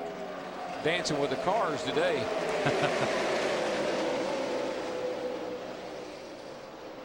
You know, a guy that just moved into second place, that 24 car, Jeff Gordon, just drove by Clint Boyer. Remember, he was one of those cars fighting to get back on the lead lap not that many laps ago. I believe that 24 car is going to be a player before it's over with. And in fact, his teammate Jimmy Johnson, the 48, he just went by Boyer as well as Carl Edwards in the 99. That's going to kick Boyer all the way back to 5th spot. Boyer's car seems to run better after they run a little while, unlike a lot of these cars. His seems to get a little bit, maybe doesn't get any better. It just doesn't fall off like some of the others does. This is a wad of cars right here. The only lead lap cars that are still in that pack right there. Denny Hamlin in the 11, and you saw Martin Truex Jr. in the 1. In fact, we're riding with Denny Hamlin, looking over at David Reagan, who is actually 3 laps down in the 6. Reagan has been absolutely about to wreck. Third place at stake here. Jimmy Johnson, Carl Edwards. Boy, the battles they've had on this racetrack. All the way to the end, they've had battles. Just shoot him. What happened to Clint Boyer backing up there, Dick? Well, before that round of pit stops, Clint Boyer had told his crew what he wanted them to do, and he said, no matter what, don't hurt the car going off the corner. Guess what? The adjustment going off the corner. Bingo. Did I ever tell you about what annoys a driver? On several occasions. Let's get some strategy from the 10th place car. Here's Matt. And Dale Earnhardt Jr.'s crew chief, Tony Eury Jr., he was complaining about a brake vibration. You worked on the left side. What'd you do, Tony?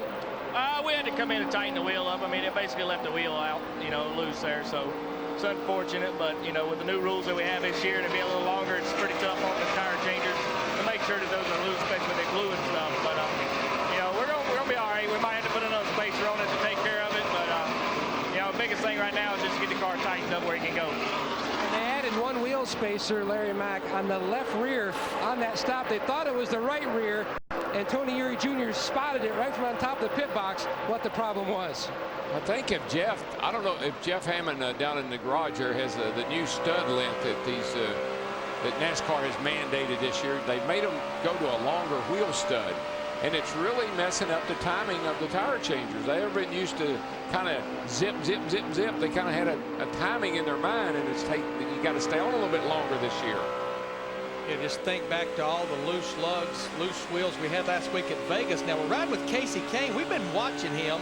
He started in the 13th position, but he was one of the cars that fell victim to that caution that came out right in the middle of green flag pit stops back around lap 66 to 73 right in there. He's got a good enough race car, I think, running the top 5. He just needs a caution to get that lap back. Yeah, he was actually gaining on the leader there just before that caution came out. I thought he was going to drive up and get back on the lead lap by himself, but then the caution flew.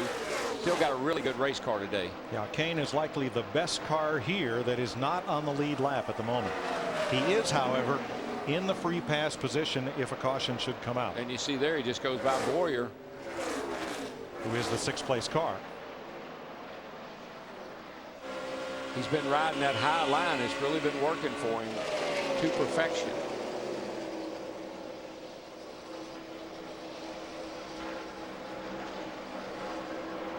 This is a wad of cars right here, but I'm going to tell you what, there's a couple of cars in there, especially one. That 71 car of David Gilliland. This is a single car operation. They do buy their cars from Richard Childress Racing. They get their motors from Earnhardt Childress Racing engines.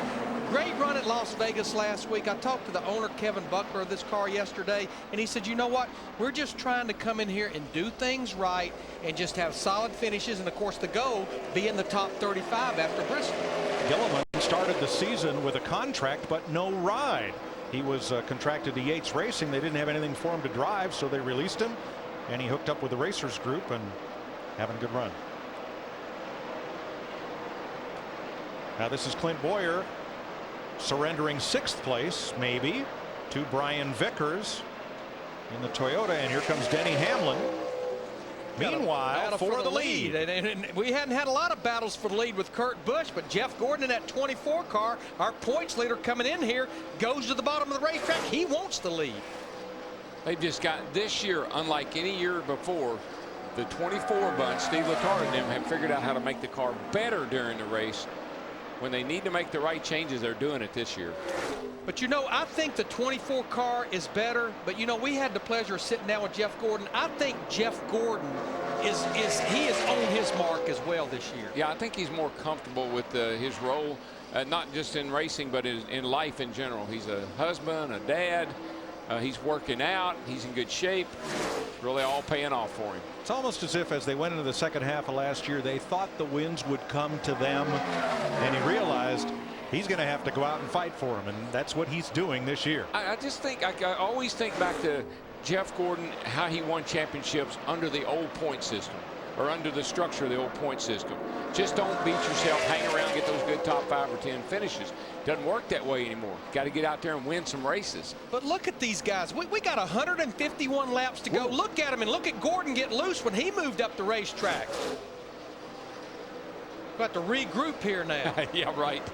Kurt Busch retakes the lead. Maybe I didn't want that lead as bad as I thought I did. I'll just fall back here. And Carl Edwards is about 1.5 seconds back. Now Jeff Hammond can show us the new NASCAR mandated longer wheel studs. Yeah, Mike, let's take a real quick look. This is the way the guys used to do it all the time. You just barely see that when the nut is tight, you don't see any threads. This year, look at the other stud. You can now see the threads sticking out past the nut when it's tight. And you got to understand, a lot of these tire changers, they've been doing it the old way so long, they've got a rhythm down, and all of a sudden, they don't get a wheel tight. And that's what the drivers are complaining about. But that's a new mandate from NASCAR. You've got to show that much thread coming through inspection and all during the race. And Larry and Jeff, I'll ask the question, why? Why did they go to the longer stud? I think teams were getting so creative with their lug studs. I mean, we had some teams, especially at the higher speed like Daytona and Talladega, where there was basically no lug stud sticking outside the lug nut because that is rotating weight there. Watching Matt Kenseth, winner of the first 2 races. He is in 12th place, a lap down. And Greg Biffle has fallen 2 laps behind. 50 on the 9, 30 on the leader. Kenseth is racing Kevin Harvick in the 29 for position for 12th place. Kurt Busch, having dispatched Jeff Gordon, is having it all his own way. He has a half a second lead. 143 laps to go, so time for another question from Ask.com, the official search engine of NASCAR. Darrell. What? You had this question earlier. Oh, do you want me to answer it? No, I just wanted you to ask it. You got to go to ask.com to get the answer. Which former president once worked here at the Atlanta Motor Speedway? You can enter the Ask.com NASCAR Challenge for a chance to win a trip to Talladega from the official search engine of NASCAR. Here's a clue. Georgia has 4,500 peanut farmers, creating about 50,000 jobs in a $2 million business each year. 700 million pounds of peanut butter are consumed by Americans every year. Marcus Ambrose. A lot of smoke trailing now. He'd made an unscheduled stop earlier. Yeah, and when the two just went by, Mike, the whole right side of his car is now kind of banged up. There was something. Did he get in oil from Marcus Ambrose, perhaps, or just get up a little too high? He's up there and you can see the black mark that's being created on the wall. He's trying to get it down, but it just won't. It just can't. He just can't turn it down. Marcos Ambrose in the 47 car makes that left-hand turn to the garage area. Don't think it hurt anything because he didn't hit it hard. He just kind of scraped it. In the left rear, right? Getting a little loose. Rear. 4 tires and gas, 1 round down left rear. Getting a little loose, little wedge in the baby. Darrell, that'll be a big break for our little buddy Casey Kanan at 9. He's going to finally get back on the lead lap, getting a free pass. I tell you, engine number 9 is looking good coming down the line. He's had a good car all day. Let's see what he can do back up on the lead lap. That'll make 11 cars on the lead lap when we restart. I was just going to say about that high line, boy, you got to stay on top of you got to stay on top of the wheel all the time because you're just inches away from the wall all the time. If you don't hit your marks perfectly, then you can do what Kurt Busch just did. Now, how much might that have hurt that car, Darrell? It didn't look bad at all. It just looked like it scraped it. It didn't bang into the wall. He just kind of rubbed it. This old car is tough. I mean, it'll take a little licking and keep on ticking. Jimmy Johnson riding in 5th place. One of his most prized possessions is his custom 67 Camaro. Lowe's is giving fans a chance to win a Camaro of their own. Enter now at lowesracing.com to win a brand new one in a garage full of Kobalt Tools from Lowe's. The engine in Jimmy's car was built to honor Randy Dorton, who was the head of Hendrick Engines for many years. And fans can hear that whole story in Jimmy's own words at lowesracing.com. Mike, pit road is still closed. I think they're having to put a little oil dry down where the 47 dropped oil coming on the pit road. Under caution for the 6th time today. Working the 6th caution of the day. Pit road is open. Steve? Mike, Jimmy Johnson says his car has gotten lazy in the center and lazy off. Air pressure adjustment for the 48, Kirsta.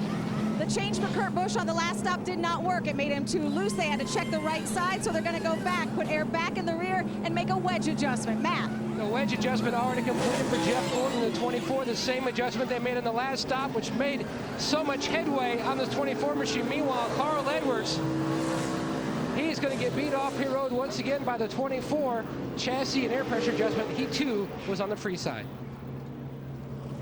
Jimmy Johnson picked up 3 spots on that stop. Now, we've been talking about Martin Truex Jr. The 1 car is still a car on the lead lap.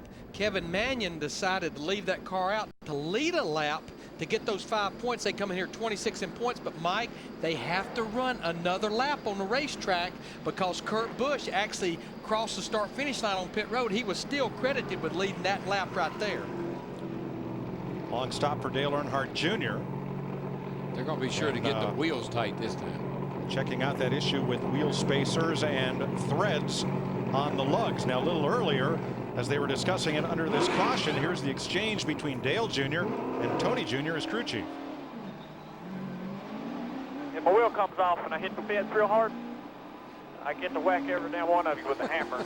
Is that a deal? Who does that sound like? Y'all need some incentive to keep my tires on, obviously. Man with the same name, just senior instead of junior. That's right. I bet they're all on tight now. I bet you. All right, under caution, let's go down to Chris Myers. Just to recap, Mike, Kurt Busch has dominated 145-plus laps, led Carl Edwards next in line. Mark Martin was on the pole, and Bobby Labonte Six-time winner here. Saturday's practice session. Remember, he spun out then. He spun out here for his second caution. Here's Kurt Busch capturing the lead for the second time today. He's been out in front quite a few times. And this brought out a caution. The tire for Marcus Ambrose, the crew member going out there. That's an unapproved area for NASCAR. He got demoted to crew chef or something like that. But Jeff Hammond, that affected certainly the number of cars on the lead lap. Yeah, it really has. It's important pit stops where a lot of guys had already made green flag stops. And when that happened, it put a lot of teams down, and they've been trying to fight their way back. So, you know, one of the guys we've been kind of like worrying about today, I believe, was the 18 car. Yes. And I really want to know what's going on. I think Krista Voda has some information on it. Krista, what's going on with him? Yeah, I do, Jeff. He has not had grip all day. In fact, he said he's good for about 10 laps, and then he is just junk. No side bite. On lap 188, he said, bye-bye, boys, we're done. In fact, Jeff Dickerson joked, his spotter said, hey, today Kurt has all the good luck. Kyle said, yep, that's what we do with the Busch brothers. You can't get us both on the same day. All right, thank you very much, Chris. And Artie, can we come into the studio because Jeff Hammond heard Hammer from Dale Earnhardt Jr. I had to get one right quick. I got me a really good one of those Kobalt hammers. I mean, I'll use it on you if you don't straighten up. He's ready to help out Dale Earnhardt Jr. We want to hammer home baseball on Fox in April, 4 o'clock Eastern, 1 o'clock Pacific. Well, we still have a few laps to go here. And beginning April 11th, so we return to some great action. Red Sox, Yankees, Cardinal, Cubs, Phillies, Mets, Dodgers with Manny Ramirez against the Giants, and Tim McCarver, Joe Buck, Tom Brenneman, Kenny Albert, familiar voices you hear on Fox, bringing you the best in baseball. It should be a terrific season, especially with A-Rod out of the lineup for a while for the Yankees. Red Sox settling in with some new players, and the Yankees with Sabathia and Teixeira. Right now, let's rejoin. Easy with that hammer. Hammond, Hambone, ring the bell. Let's go back upstairs to Larry, Darrell, and Mike. Well, now Tony Stewart may have a problem because they're saying they got very little fuel in that car on that stop. Yeah, we're hearing only about 3 gallons, which is not going to carry you very far. No. These guys are getting about 4.7, 4.8 miles to the gallon, about 3 laps to the gallon. Right now, Tony's in the 16th spot, 2 laps down. So, okay, guys, what have y'all done different this week? I mean, you know, all these fueling issues, there's some reason for it. It's got to be the rest of the story somewhere. Watching our aerial coverage brought to you by DirecTV. Now get over 130 of your favorite channels in high definition. What's that famous line? We didn't change a thing except. Yeah, no, we just modified this a little bit. We'll restart with 11 cars on the lead lap. 4 cars 1 lap down. Kenseth, Harvick, Burton, and Newman. And then 7 cars 2 laps down, and a dozen 3 laps down.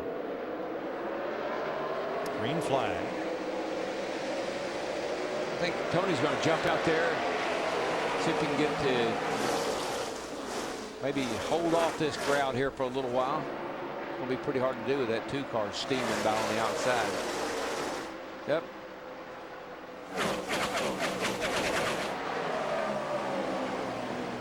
This is not for position. Kurt Busch still the leader. That 2 car has just been on a rail all day long. Teammates fighting it out. Jeff Gordon, Jimmy Johnson. And Larry, there's something that's getting ready to help all these race cars, not just one of them, but all of them. It's called cloud cover. When the sun goes in, you get a little cloud cover here, business will pick up. It's going to cool that track down and she'll gain some grip. But again, just watching Tony Stewart up there in that 14 car, he is trying so hard because he really wouldn't be eligible for the free pass because he's 2 laps down. He's trying his best to get one of them back. Then he would only be 1 lap down. Yeah, he was hoping to be able to stay out front there, but there's just no way to hold that 2 car back today. Right now, the car in the free pass position is Matt Kenseth. He's the first car 1 lap down.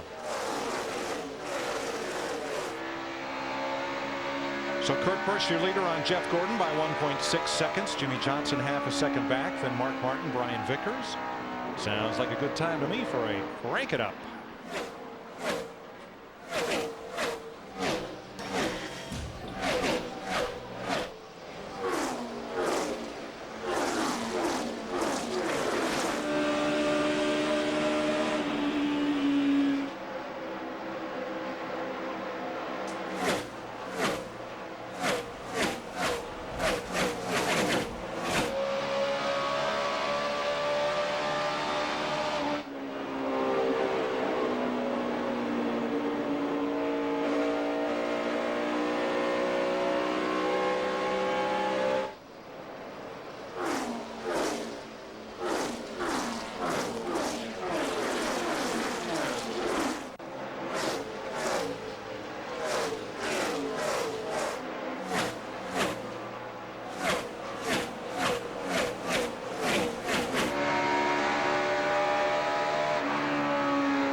Battle for 5th place. Carl Edwards, Brian Vickers.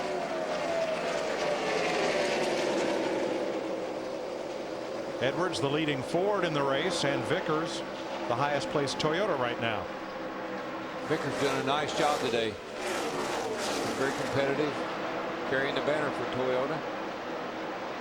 Just looking back there at Greg Biffle in that 16 car right now, he's 17th, 2 laps down. Just they cannot get that car tightened up, just loose. How about Brian Vickers, Steve? Mike, caution flag flew. Whoa, trouble! Sorry, Steve, but Greg Biffle just got the boot from his Roush Fenway teammate David Reagan. I don't know how he saved that car. I don't either. I think Reagan's got some damage on the left front now. I thought I saw a tire smoking. It's definitely rubbing, Darrell, it looks like. Boy, that was what that was all about. Sorry, let's go back to Steve. Mike, I was just going to say the caution came out at a good time for Vickers. He had been in pretty good shape, but right before the caution came out, he said his car was loose all the way around the racetrack. And Ryan Pemberton said you're going to have to hang on because it's going to get looser. But again, that caution flag flew, and they were able to make an air pressure adjustment for Vickers. Let's have another look at what happened between teammates here. David Reagan in the 6th, Craig Biffle in the 3M car. Biffle on the bottom and Reagan on the top. Biffle just kind of slides right up in front of Reagan there, and they make contact. And how they kept from wrecking, I don't know. And then Reagan's right side got up into the wall. He's got some damage, had some tire smoke. Bam. He hit a that's pretty hard lick. Exactly. A real hard lick. Whole right side of the 6 car is just torn up.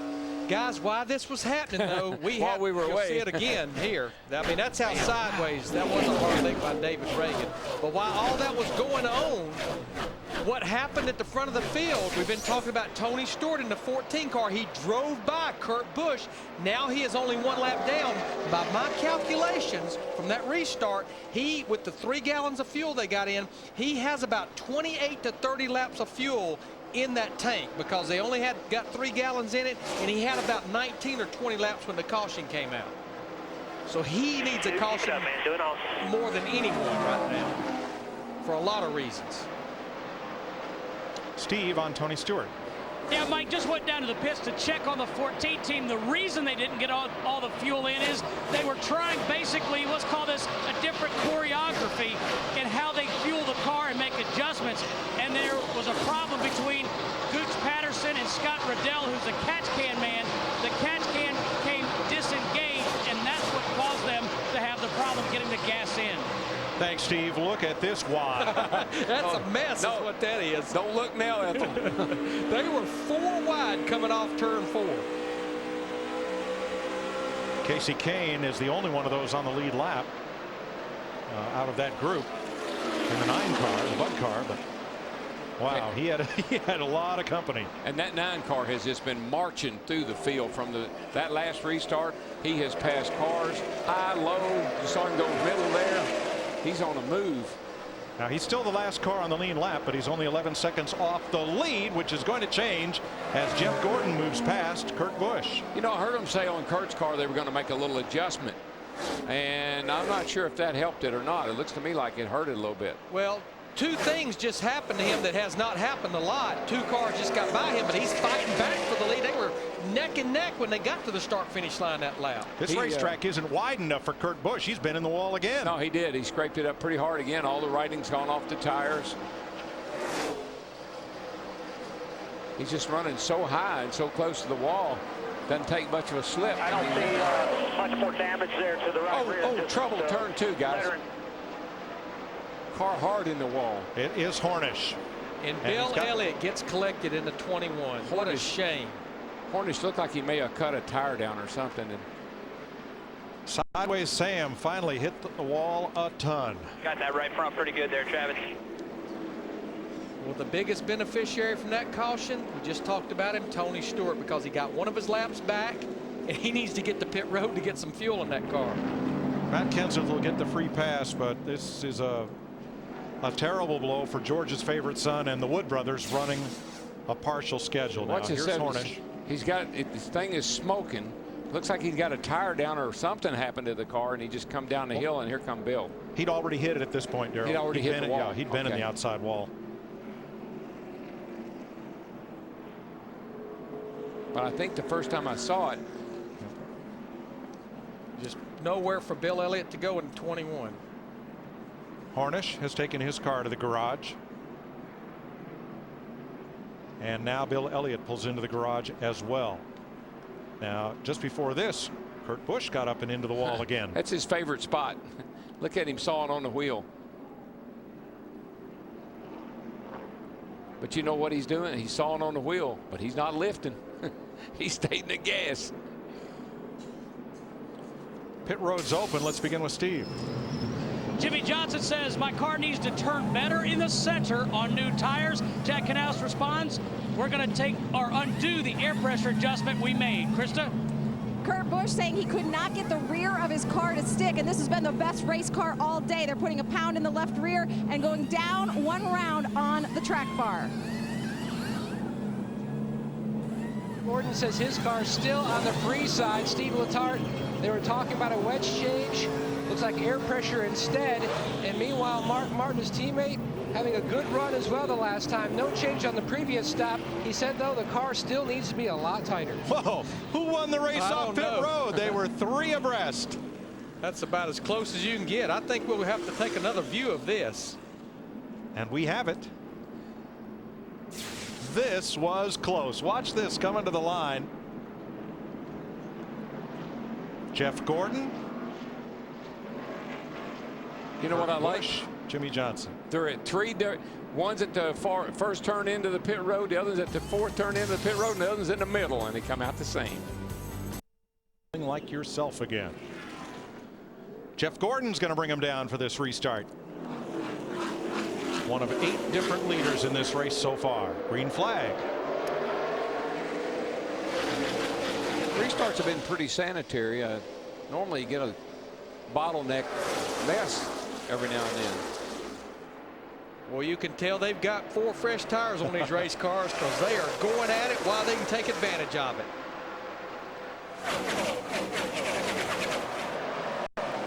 That's Kevin Harvick in the 29 car. He's trying to get up there and get back on the lead lap. He's 1 lap down, back in the 13th position.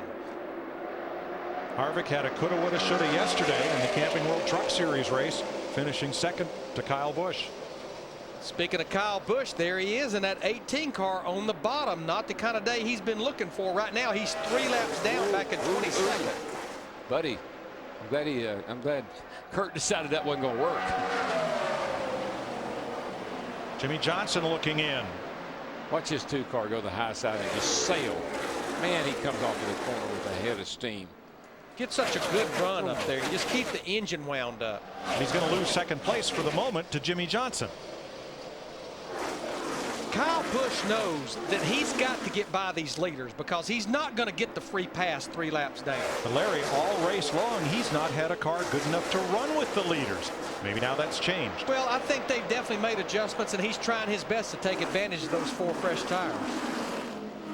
Let me just tell you, and I don't have to tell you, all y'all know this, don't count him out. No, sir. Not even with 114 laps to go. Plenty of time.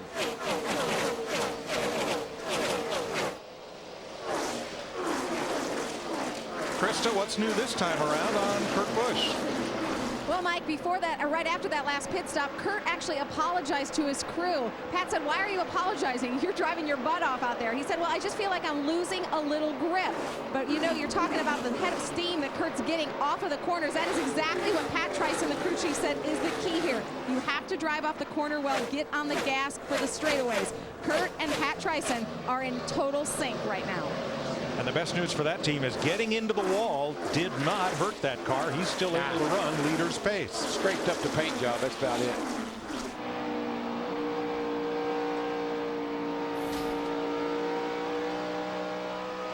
Martin Truex battling Brian Vickers and Dale Earnhardt Jr. Outside 07 there. 20's got to run. That's Casey Mears alongside, who is not on the lead lap. He is 2 laps down. You know, Darrell, something I think these guys are going to have to start dealing with. I know we've changed into daylight savings time, but coming down the front straightaway here at about 10 minutes to 5 Eastern time, that old sun's going to start getting in these eyes toward the latter part of this race. Yeah, and the track is cooling down, Larry, and that's going to help all these cars handle better. I think that's going to pull some people like maybe Kyle Busch back into the picture here before the day's over with. Right now, Jimmy Johnson in his 48 car, teammate to Jeff Gordon, he's trying to take this second spot away from Kurt Busch in the 2 car. And Logano did hit the wall turn 4. Yeah, he got it pretty good. He got up there and he couldn't get it down. He hit it pretty hard. Don't know if it hurt anything or not. It's just hard to tell with this car with all that foam they have on the right side. Turn 2. Whoa. Mark Martin goes around.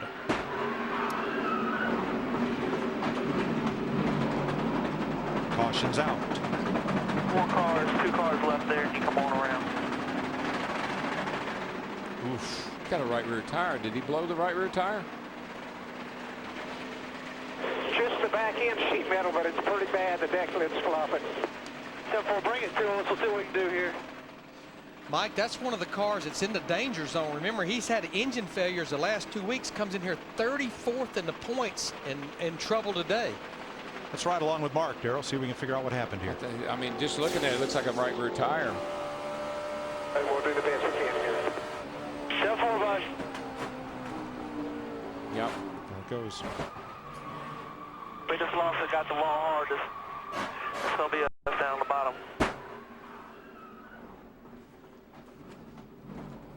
So this will be the 8th caution of the afternoon, and it comes for our pole sitter, Mark Martin. Whatever was going on with the car, Mark knew something was going on because he said, I'm going to do the best I can here. Not sure what that's all about, but apparently it's a right rear problem. Tire. Which would be like the first tire failure I think we've seen all day. Well, let's go down to the garage area where a 5-time winner is with Dick Berggren.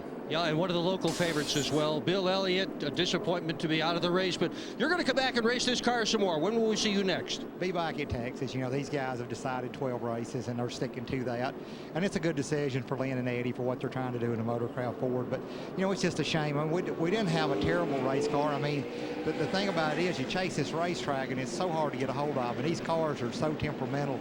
You know, you make a little bit of adjustment, it either puts you way out or kind of puts you in. And we're just kind of hanging on there, and then Sam goes down the corner, head on in the wall, and then turns it off and goes, you know, that's it. All right, we're going to go to pit road. Krista. Kurt Busch said he just needs a little tweak, needs it just to turn a little bit better, get a little more groove. Air pressure adjustment, half-pound on the right front, Matt. And service is already complete on Jeff Gordon Chevrolet. A track bar adjustment, still trying to migrate the handling of this race car from wicked loose to tight.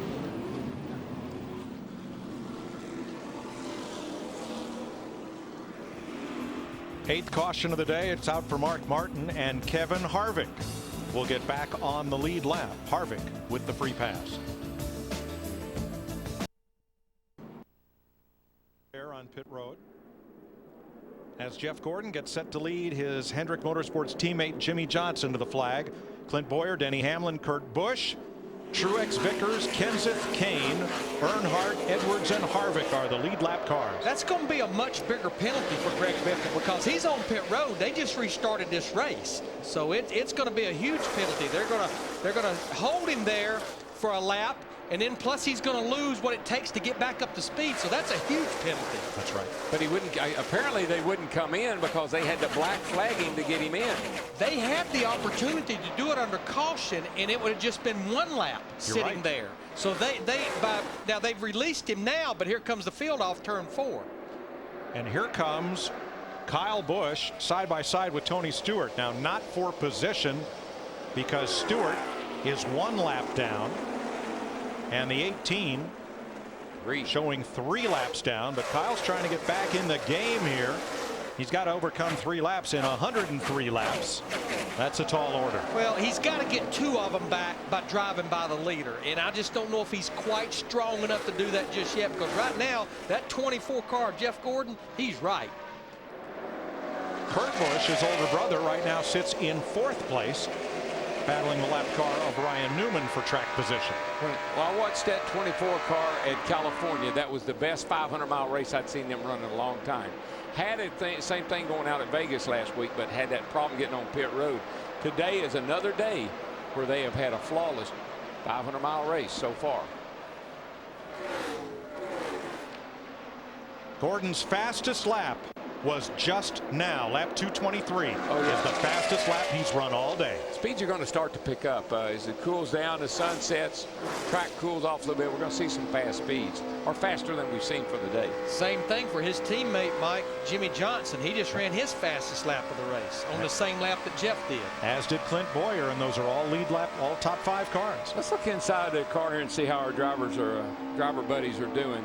I know they're working hard. This car has been a handful today.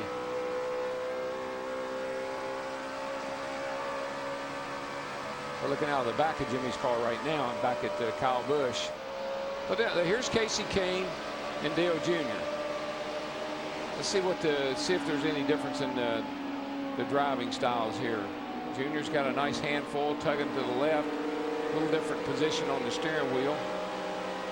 Junior's car looks a little tighter, like it's not turning quite as good as Casey. Yeah, he's got to put both hands over on that left side of the wheel there to really tug it down. But you can see how hard these guys are working. Kane's got a great race car, and you can see how hard he's working in there.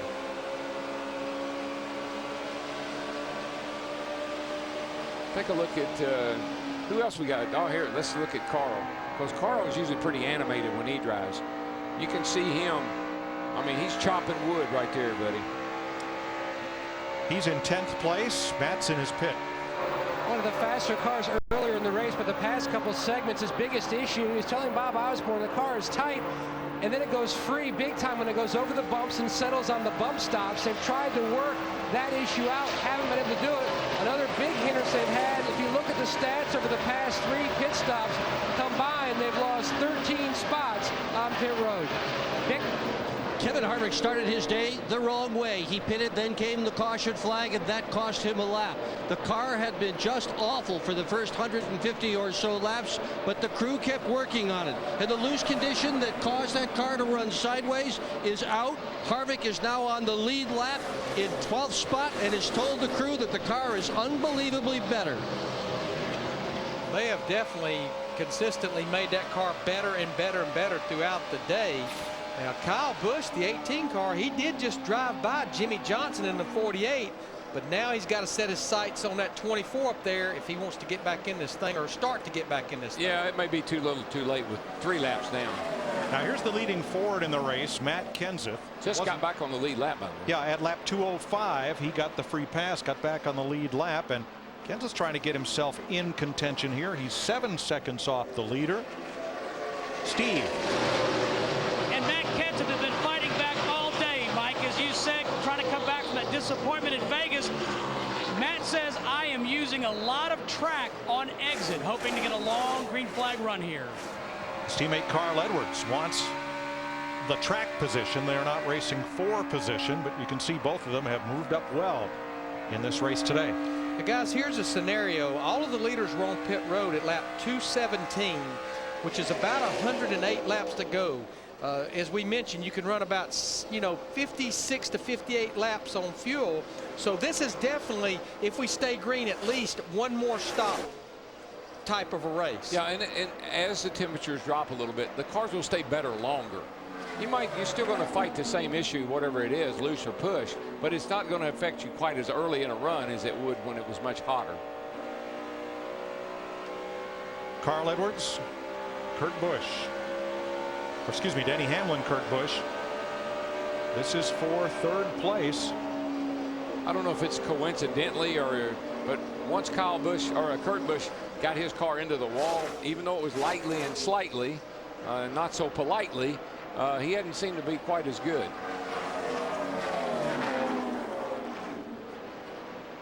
And Larry, you said many folks in the garage thought Denny Hamlin would be the car to beat today. He's been a solid top 5 car all day, but hasn't led a lap yet. He just hadn't quite been as good as Kurt Busch and Carl Edwards was in the early going or as Jeff Gordon seems to be right now. We've almost had a changing of the guard. We certainly know, as Matt reported, that Carl Edwards has not had a good day on pit road, lost 13 spots on one of those past pit stops. But definitely it seemed like Carl Edwards and Kurt Busch early in the going, and now Jeff Gordon and Jimmy Johnson, the 2 Hendrick cars up there. I'm watching Dale Jr. back there. I was just thinking about, he said he was going to take a hammer to his team. I think he might want to take a hammer to that car because the thing is evil. Jeff Gordon right now owns a 4-second lead over his teammate Jimmy Johnson with 92 laps to go in the Kobalt Tools 500.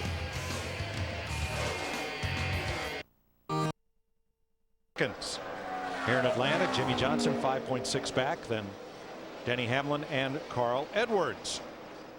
Here's our final Ask.com question of the day. What NASCAR Sprint Cup driver has led the most career laps at Atlanta? And it says that in his 33 starts, he averaged leading 100 laps per start. And that's incredible for a race that's only 325 laps. You're going to have to go to Ask.com to find out, and enter the Ask.com NASCAR Challenge for a chance to win daily prizes and a trip to Talladega. Today, Kurt Busch has led the most laps, 160. Nobody else is close. Nobody can catch him, so he's locked up also those 5 bonus points for leading the most laps. You know what? If he finishes second to Jeff Gordon today, that's still what an incredible turnaround from last year for that 2 car and the Penske bunch. And you know what else I'm really, I don't want to say proud of them, but I think it just shows how innovative they are and what they can do. They're running the new Dodge engine, and they're doing the development work as we speak. As they're racing, they're continuing to develop that engine instead of sitting back and using what they had. Yeah, when I look at our top 2 guys right now, and of course we still have 84 laps to go, and we know at least one more pit stop. You've got a guy leading that hadn't been to victory lane since October of 2007. The guy running second, Kurt Busch, he won a race last year, but he took a 20th place car and won it on basically staying out and racing the weather and getting the rain at Loudon, New Hampshire. I'm afraid to ask this question because it'll probably be an Aflac question, but do you know who won the first nationwide race here?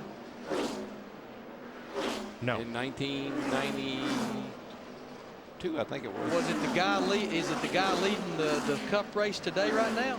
You got it. Jeff Gordon. It was one of the first I think we forget races. that he actually ran the Nationwide Series. Yeah. You know what kind of car? You know what he was driving? Talking about peanuts. The Baby Ruth Ford for Bill Davis. That's right. Yeah, how about that? Jeff Gordon up by 2 seconds over Kurt Busch. There's the gap, first to second. And Jimmy Johnson running in third. Johnson started 7th today. He has led the race. In fact, he led 11 laps. In the Kobalt Chevrolet, 4th and 5th, Denny Hamlin, who started 6th, and Carl Edwards, who has come from 29th up into the top 5. Now they're about 10 seconds behind Jeff Gordon, the leader. And you know what else? There's probably people all over the world saying, how did he know that? I was here. Yes, we all yeah, you yes, were we here were. too, right? That's and you right. were too, right, Larry? Yes, I was. Brian Vickers running 6th. Solid run for Vickers. He started 17th in that Toyota today. He is 12 seconds back of the lead. Clint Boyer having a great race for the 2nd week in a row. He's the 6th place car. He's been on the lead lap all day. Started 21st. He is in 7th right now, 14 seconds back.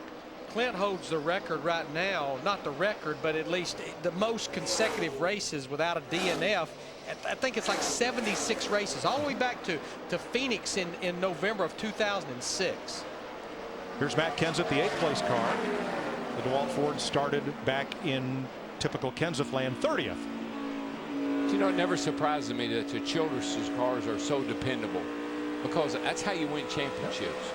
And I can think back with Dale and Childress back in the day, and the Childress would build Dale a car he couldn't tear up because he knew engine-wise, car-wise, everything else. You got to run all the races, you got to finish all the laps. Childress has Boyer in 7th and Kevin Harvick now in 10th. Yeah, our cars that are running 8th, 9th, and 10th right now, Kenseth, Kane, and Harvick, it hadn't been that long ago they were a lap down, and those 3 cars got the free pass. 11th is Martin Truex. We've told you the story of his kidney stone.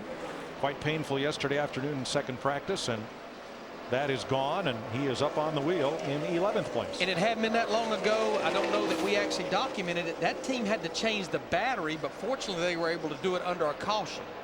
And the final car on the lead lap is Dale Earnhardt Jr., whose Mountain Dew car twice today has been the recipient of the free pass, but now Earnhardt's done a good job of hanging on to the lead lap. Man, listen, he has a whole handful of steering wheel cranking left and the rear tire spinning. Now there are 3 cars 1 lap down: Tony Stewart, Jeff Burton, and Ryan Newman. What's up with Newman, Matt? Mike, he led 3 laps early, and chances are he's not going to lead anymore, because for about the past 11 laps, every time he goes by, you can tell it's Newman by not even looking, because his car is down at least a cylinder, hovering right now in the 15th position, but it has to give a little cause for concern, because the corporate teammates at Hendrick are right now 1st and 3rd in the top 5, but Newman, he's down at least a cylinder in that 39 machine. Mike, that's another car that's in that danger zone. Came in here 33rd in points, so they don't need this thing to blow up. And you can see right now everybody's driving by him, so he's definitely down. Now, we mentioned that he's the 3rd car 1 lap down. There are 4 cars 2 laps down: Jamie McMurray, AJ Allmendinger, Casey Mears, and David Gilliland, while there are 9 cars 3 laps down, led by Kyle Busch. Let's have a look at the danger zone. These are car owner points. If you are 35th or higher, your car is locked into the field for the next race. And this is this year's points. After Bristol in 2 weeks, we'll be using this year's points to set the field. That's pretty impressive. We talked about David Gilliland and this 71 team led by Slugger Lavery. Remember, that team did not even qualify for the Daytona 500. They have 1 less start, and here he's sitting here running in the top 20 again this week, just as he did last week at Las Vegas. Up front, Kurt Busch challenging Jeff Gordon for the lead. Busch had drifted back to a 2nd or 2 behind Gordon, and no more. Here he comes. And he did. He ran him down in a hurry. He's just looking for a place to pass now. He's not going to give up that high side, though. He started to go to the bottom. He said, no, this is my line up here. He just gets such a run off the corner. I mean, look at that. It looks like he's got 100 more horsepower. That's impressive. Look at Pat. Pat Tryson. He likes baby. what he sees. I like them babies. So the lead has changed hands for the 11th time today. And Kurt Busch, who has led the most laps today, is back out front.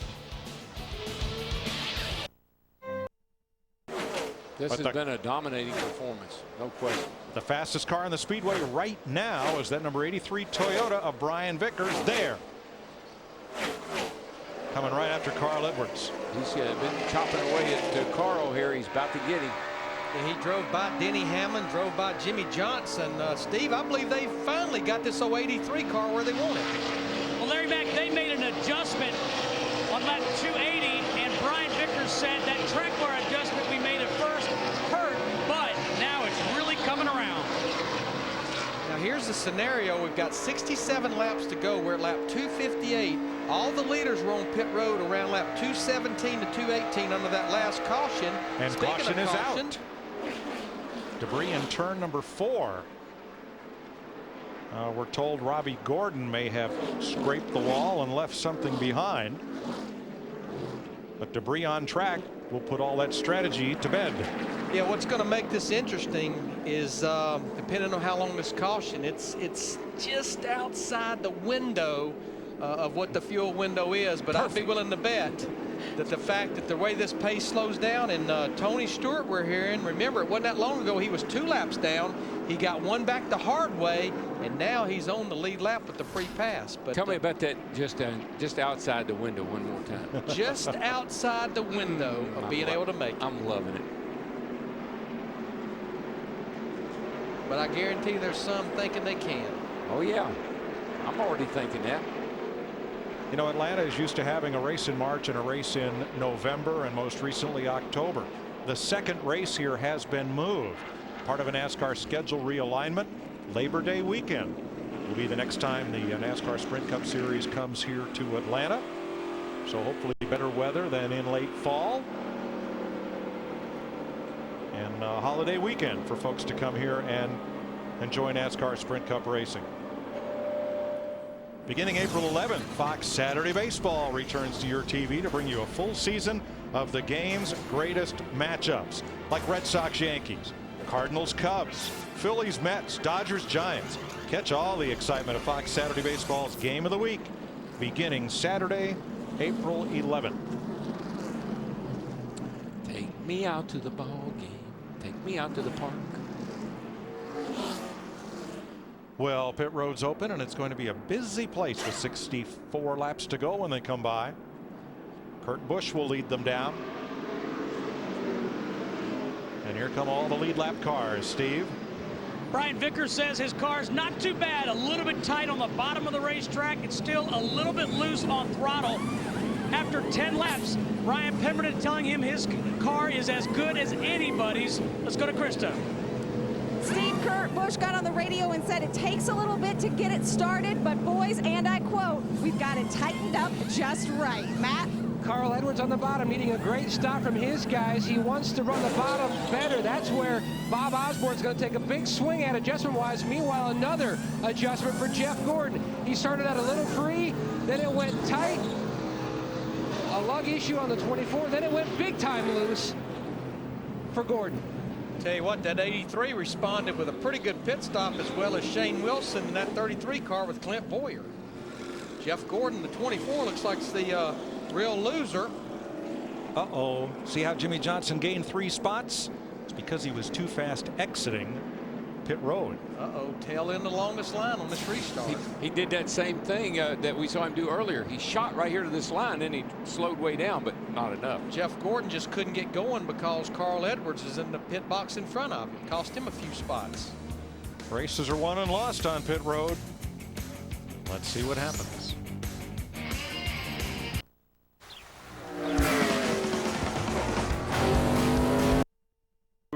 Of the year, and Kurt Busch dominating the race. See if he can hang on here. Let's rejoin Darrell Arian Lake. We are back under green. Kurt Busch, Brian Vickers, Clint Boyer, Jeff Gordon, Carl Edwards. Jimmy Johnson served his penalty, had to restart tail end of the longest line. He and Dale Earnhardt Jr. came in on that last caution flag lap to top up with fuel. But Larry, they've got to go 61 laps from here. In the one I would be the most concerned as we look at this wad here, 3 and 4 wide, the one I would be the most concerned about going that far would be the guy leading the race, because normally the Dodges do not get that good of fuel mileage. And I tell you, just look what a lead he pulled out, Larry, in 1 lap. I mean, that thing has got some giddy up. 3/4 of a second in 1 lap over Brian Vickers. Of course, when you got a great handling car, and it looks like his is that one of those, that makes that engine look good. Now, I will say this, contrary to the Dodge fuel mileage, the Michael Waltrip in the 55 car in the 25th position, he's got problems. Came off turn 2 and went straight to the back. Yeah, well, Rudimann's already had an engine problem, and so has Marcos Ambrose. Whoa, we got a car in the wall. Hard, Scott Speed. Scott Speed.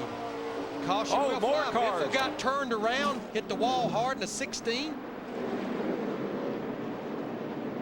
Everybody else limps past. Boy, Biffle's day just went from bad to worse. Get black flag, held in the pits. Now that's been a bad day. He was running 31st at the time of the crash. Moving to the garage, to the garage. Yeah, looks like it'll take him out of the race. Well, let's see how this starts with rookie Scott Speed in the 82, the silver car. Scott had kind of gotten caught in the middle of some of this restart mess. He just pushes up the hill right there and gets caught.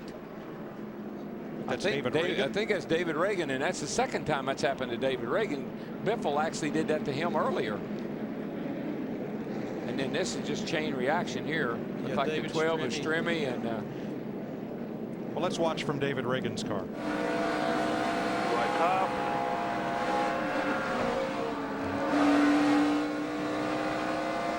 Feel it out, moment caution is out. Looked like Reagan was pretty well up the racetrack, and Jeff Burton, a 31 car, was a part of that chain reaction back there. The Caterpillar car going through the grass. Boy, I'll tell you, look at that. That splitter beats all I've ever seen. It's like a snow plow. Look at that.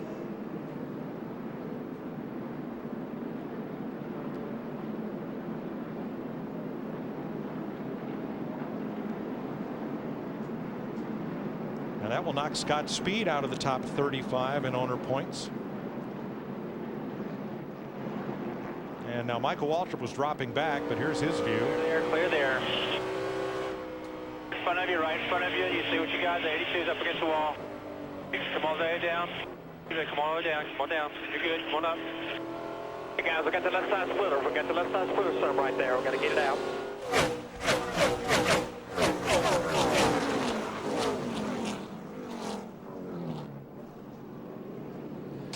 When cars come off the corner here, if you're pushing a little bit and you got cars all around you, your car can just take off a lot like what Scott Speeds did. Now, you know, that's doing a pretty good imitation of a Caterpillar dozer blade right there. It really is. Now here's the situation. Pit road is still closed right now. There you see Greg Biffle talking to his crew chief, Greg Irwin. And what's interesting with this caution, this puts these cars within the window now of being able to make it to the end. And I've got to believe with only about 13 cars on the lead lap, we may see a lot of those lead lap cars come to pit road. Sounds like they're debating about trying to get this car repaired. Whether they can get it fixed and get it back out and do any good or not. 57 laps to go. And the only way that Biffle would be able to pick up positions would be if other drivers have further trouble and drop out of the race. Well, there's a number of guys that are ailing right now, but that are still going, and the question is whether they'll make it or not. And I don't think you can get it fixed and get back out there in a time to salvage anything, really. None of those drivers, though, are more than 4 laps down, except Mark Martin, who's down 12, David Rudeman 24, Reed Sorensen down 64 laps. So he could probably move ahead of Rudeman, but somebody else would have to fall out for Biffle to gain. Well, now we're down to it. If you stop now, you can go on gas, but what about, can you make it on tires? Do you want to make it on tires from here? Well, I go back to my FedEx understanding the race. This race normally, with about 25 to 30 laps to go, normally will have a caution. But now you can't bank on that. I just believe with only that many cars on the lead lap, about 12 or 13, that if you're back there about 6th on back, come get four more fresh tires and make sure you've got enough fuel to get to the end. What caused this wreck, or what caused this mess? A restart, a caution, and we're getting ready to have another one. And cautions breed cautions. Especially when it gets near the end of the race. Well, that's what we said at the top of the day. The cautions here come in clumps, interrupting long runs of green flag racing. And the only guy that I don't think is really worried about what happens is that 2 car. He is in a league of his own today. He is checked out every time. Well, you know what? I don't want my driver's opinion whether I need to come to pit road right now. I want my crew chief's buddy's opinion. Jeff Hammond, what do you think? With only 12, 13 cars on the lead lap, we know how important fresh tires are, even over 2-lap tires. I want to make sure I've got enough fuel to make it to the end. Well, the thing is right now, Larry, I think you've already pretty much pointed it out. These guys are at the back. There's not that many cars on the lead lap. I think that, you know, you've got to take advantage of it. Don't beat yourself. We always like to use that analogy. If you're at the back anyway, come get the tires, come get the fuel, make the necessary adjustments, because let's face it, so far you have not been good enough, Chris, to be able to kind of like catch up to the 2 car. So why not make some more adjustments to try to gain some positions? Kurt Busch, it's been 22 races since he's won a race. He's led more laps today than all of last year. Let's just recap. He dominated through the first 200 laps, but on lap 204, Jeff Gordon, his first lead of the day, passing Kurt Busch. And you see Bill Elliott and Sam Hornish Jr. This brings out a caution on Jeff Gordon in the race off pit road. Look at that with Kurt Busch and Jimmy Johnson. And it's Gordon who wins that race off pit road. Mark Martin, the pole sitter, with some problems at right rear tire. That brings out a caution. 75 laps to go, and Kurt Busch recapturing the lead for the 5th time in this race. And then our 10th caution moments ago, rookie Scott Speed involving Greg Biffle and others. And, you know, I want to go back to Kurt Busch as we got to look, because last year there was some frustration where a shifter during a race kind of broke in his hand, and he talked about the equipment at Penske Racing and didn't necessarily call anybody out, but raised attention, stuck with it. They reacted around him, and at least so far this year, he's hung in there in points and is having the run of the day. Well, so far, I mean, again, that's what you have to do, Chris. I mean, you got to understand, Kurt Busch is a former champion. He knows what it takes to win. He's got a crew chief right now that, can do the right things for him to give him an opportunity to win races. There's Pat Tryson. He's worked for a lot of great teams in his career, and he's trying to give his driver what he needs. And when you give the man what he wants, look what he does with it. He goes up to the front and he leads. And Roger Penske saying emphasis on the 1.5-mile tracks. 10 of those 10 races are run on that during the course of the year. That's the emphasis, as you see rookie Scott Speed being hauled away. And we hope that pit road will be open here. I believe it will, and we're going to find out whether we got any takers. I think Larry and Darrell have been talking about who's going to come and who's not.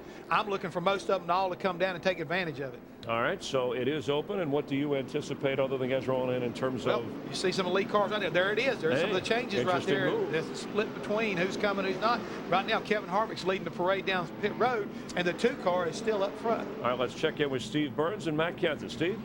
Well, Chris, I was kind of laughing listening to DW and Jeff Heyman because that was the very conversation Matt Kenseth and Drew Blickensderfer had. Matt wanted to stay out. Drew said, nope, you're going to fall too far behind. Mike? So tires and Sunoco race fuel for Matt Kenseth and Jimmy Johnson. Kevin Harvick is away. Casey Kane will lead that group off pit road, it looks like. Looks like we had about half and half of the lead lap cars. Half of them stayed out, like Kurt Busch, Jeff Gordon, Brian Vickers, and then the half kind of at the back. You're going to see them right here. You'll see Clint Boyer in the 33 make the move.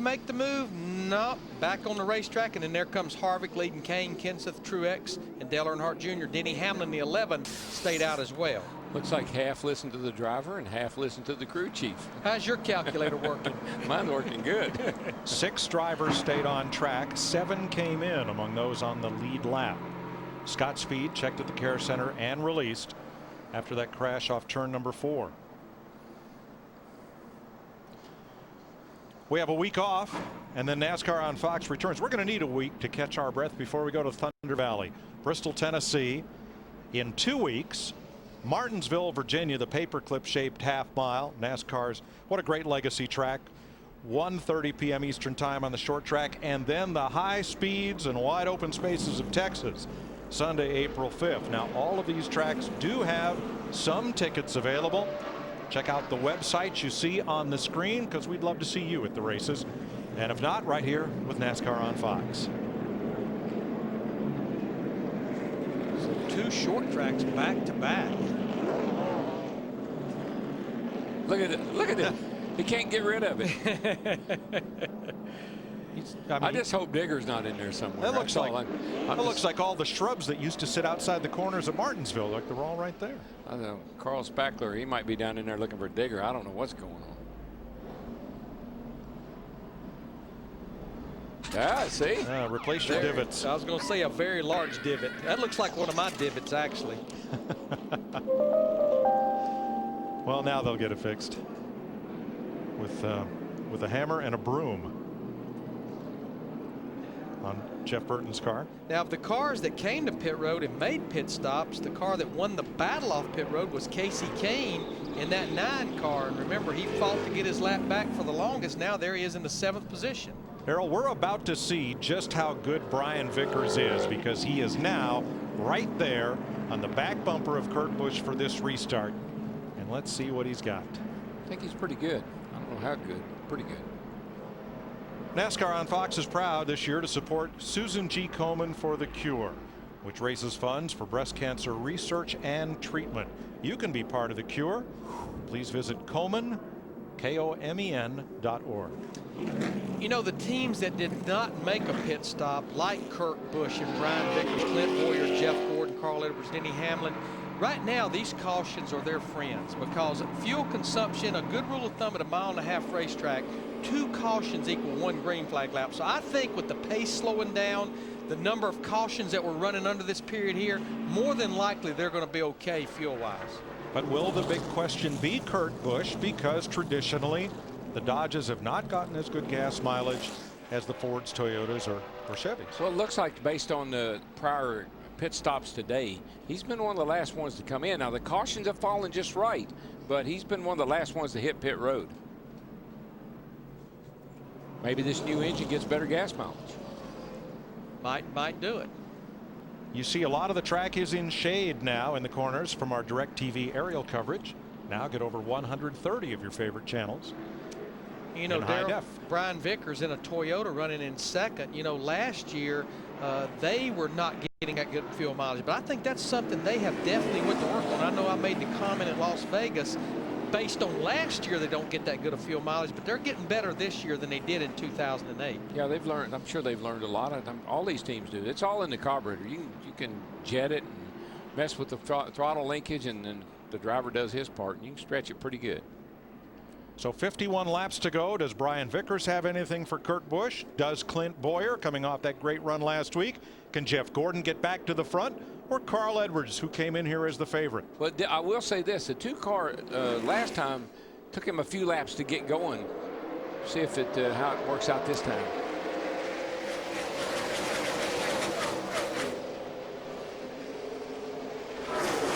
He's just gone. He's got a heavy dose of gone right now. Boy, they are so wadded up. They are not hesitant running 3 and 4 wide on these restarts. Take advantage of those new tires while they're new. Now, what's interesting with the free pass being given out under these cautions, we no longer have a car 1 lap down. We have several cars 2 laps down. Jamie McMurray in the 26 leading that group right now. Busch and Vickers and Boyer have cleared the lap traffic. And here comes Jeff Gordon. If you remember on that last green flag run, Jeff Gordon's car was probably one of the best cars on the short run. Kurt Busch, the 2 car, was the best car on the long run. Gordon now third. He has passed Clint Boyer. Carl Edwards now racing Boyer for 4th. Well, if he got it, now's the time to use it. Because if that 2-car does like he's done all day, he's going to get out there and you're not going to be able to chase him down. I think that must have been Carl Spotter telling him to go get that 24. Jimmy Johnson, the 48, a little slice and dice in traffic. Remember, he had to come from the back after a pit road penalty. But now the first 6 cars did not pit on this caution, so their tires not quite as fresh. But what they have, Larry, 2 or 3 laps. It had two and a half green flag laps. The car really on the move, though, that was one of the cars that pitted. He's not made it to the top 6 yet. Oh, Junior gets in the back of Almirola and almost turned him around. And he ended up losing the position because he had to get out of the throttle, but he had to get out to avoid a big old wreck. I think Junior got a problem. Well, it's the same one he's had all day. Car's just not doing what he wants it to do. Nope, he's faded back to 14th. Last car on the lead lap. Let's see how close this was between Junior and the 8. Gets that big runoff too over there and just not quite clear.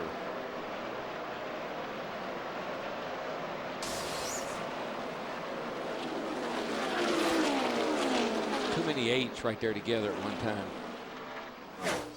You know, Darrell, you talked about this driver earlier, and he was one of the cars that was a lap down. He finally got the free pass not that long ago. He has 4 fresh tires. Matt Kenseth in his 17 car, he's knocking on the door of the top 5. He's moved up to the 6th position. He just got by Casey Kane and Denny Hamlin at 1 whack. I just think that what makes this unpredictable late in a day like this is the weather change. And cars that weren't very good, man, they just seem to come alive late in this race when the sun goes down and it starts to cool off. Kenseth is one who is making the best out of what started out to be not a great day. Another is Kevin Harvick, who's back on the lead lap, and now he's up in a 9th position. But Kurt Busch is maintaining 1 point. Here's a look at Harvick battling Kyle Busch, not for position. Kyle Busch 3 laps down. I'm saying Kurt Busch is maintaining just exactly 1 second on Brian Vickers, 1st to 2nd, and they've driven away from Jeff Gordon and the rest of the field. And you know, when I look at those top three, Mike, with 44 laps to go, the incentive for all of those guys to win. Kurt Busch only one win in 2008, and as we said, it was a strategy call. Brian Vickers only has that one win at Talladega. That was a controversial win. Jeff Gordon hadn't won since October of 2007. Carl Edwards looking ahead at Jeff Gordon. Edwards fourth, Gordon third. Laps winding down, 43 to go. Kurt Busch leading Brian Vickers, Jeff Gordon, Carl Edwards as this one winds toward a conclusion. Joey Logano's had a hard day. He had a bump from Tony Stewart after A.J. Allmendinger got loose in front of him. He touched the wall, then he hit the wall, then he hit the wall, and now he hits pit road. Watch the 44 Allmendinger. Right up into Logano. Gets him a little bit loose, and then Tony comes up behind him, and I think he was gonna just a little bit there. Bump draft him, but didn't work out. Then Logano went up to the wall in one. In two, he stayed off the wall but caught it again in turn three. And you've got to believe that hit right there was stimulated from something that happened to the car when he got into it on the back straightaway. And he was running in about the 21st, 22nd position, racing actually a lot of cars that were all 3 laps down. We should mention they tried to repair Greg Biffle's car and gave up the ghost. He is out of the race and will finish 33rd. I tell you what, this car, this COT car, every week when the race is over, it doesn't matter we're Daytona or here in Atlanta or when we go to Bristol next in 2 weeks, the right side is always used up in most all of the cars. 7th place is at stake here. Teammates for Richard Childress Racing, Clint Boyer, Kevin Harvick. Clint Boyer, that was one of the teams that elected to stay out on that last caution.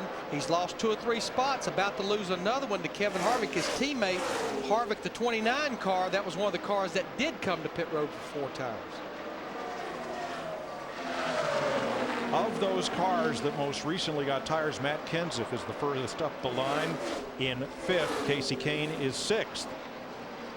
As you said, it was only a couple of laps difference in tire wear, but Kurt Busch, who did not stop, continues to lead Brian Vickers now by 1.4 seconds. Jeff Gordon is 2.8 back. And I watch their lap times, and they match lap times almost every lap around here within a 1/10 of each other. Casey Kane, the 9 car, now he's on the march. He's another car that has little fresher tires, as well as Matt Kenseth. That's a battle for 5th right there between the 17 and the 9. 17 all the way to the bottom. Casey Kane in the 9, where he's been almost all day long to the top of the racetrack. Casey's done a nice job of getting himself back on the lead lap, and now started at the rear of the field, worked his way right back up here to the top 5. 6 right now, but working on the 5. Matt Kenseth running in 5th. It's actually quite a ways up to his teammate, about 5 seconds to Carl Edwards in the 99. It's running in the 4th position right now. 32 laps to go next time by. The track ought to be getting right now, Larry. Sun is just about gone down.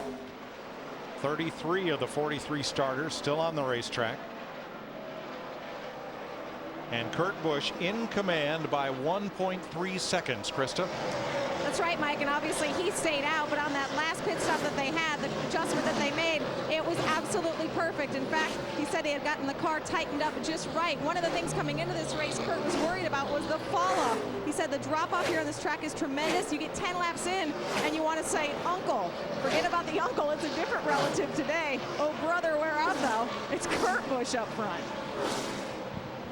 Kurt's fastest lap, Krista, 30.6 seconds. His last lap, 33.3, and that's a drop off of more than 2.5 seconds. But that's a whale of an improvement over earlier when they were almost up in the 35-second bracket. So, like I said, once the track cools off, your car stays better longer. The last time 2 brothers won back-to-back races in the Sprint Cup Series was just last year. Kurt Busch won at Loudon, and Kyle Busch won the 4th of July race at Daytona. This battle for 5th just will not go away, though, between Matt Kenseth in the 17 and Casey Kane in the 9, as we've got 30 laps to go. Now, if you go back to the top of our show, the FedEx Understanding the Race, one of the things we look closely at, traditionally this race ends up with a caution somewhere about 25 to 30 laps to go, which we're getting into that window right now. Well, there's so many cars there. I hear them go by here that are running on 7 cylinders. I mean, just hammering. Ryan Newman, David Ruderman. You're all clear, bud. Clear by 2. Several cars go by here that are down on the cylinder. So, you know, when you got that going on, you could get a caution. Casey Kane up to 5th, having made the 29 pass to go on Matt Kenseth. And Clint Boyer's dropping back a bit. Dick? Well, they started out the day running extremely well. The car just seemed perfect for about the first 100, 150 laps, Mike. But then as the day wore on, as tire wear happened, they just haven't been able to keep up with the adjustments. And Boyer has slid further and further back. He's in 9th place right now, 14 seconds off the lead. And remember, he came in here 2nd in the Sprint Cup Series points after finishing 2nd at Las Vegas. I'll tell you where he's at. Yeah, the 48 is 10th. Jimmy Johnson had to serve that pit road speeding penalty. And he now finds himself 10th and fighting back. He took the restart in 12th. About 2 seconds behind Clint Boyer right now. One of his teammates runs 3rd, Jeff Gordon. The other runs 13th. That is Dale Earnhardt Jr., Matt. Seems like Dale Jr. is still experiencing issues with that left rear. Moments ago, Mike, he just keyed the mic and said it feels like the left rear wheel is about ready to fall off again. Get the hammer. You know, another car that has really taken a hit here in these last few laps, that he's still on the lead lap. He was one of the cars that everybody talked about in the garage area this morning, ran in the top 5 quite a bit. Denny Hamlin in that 11 car, he has actually fallen back to about the last car on the lead lap. Matt, either they went the wrong way or this racetrack's going away from them. It's been a work in progress, but Larry Mackey told Mike Ford about 10 laps ago, he said, I'm really sorry, guys. This is all I can do with it. It's just way too loose. He's just trying to hang on to the finish. And that's what you do. Once it gets that loose, you can't drive it. You just have to slow down or you'll wreck it. So he's just trying to salvage what he can now. Kevin Harvick, 6th. Matt Kenseth, 7th. Oh, Harv is pretty good about kind of laying back there. Remember at Daytona and a couple other places? A lot of places. A lot of lays wins. back until just right near the end of the day, and then he pops up in the top 5. Let's see. Kyle Busch won this race last year. Kurt is leading with 25 to go. What other brothers have won back-to-back at Atlanta? The answer after this.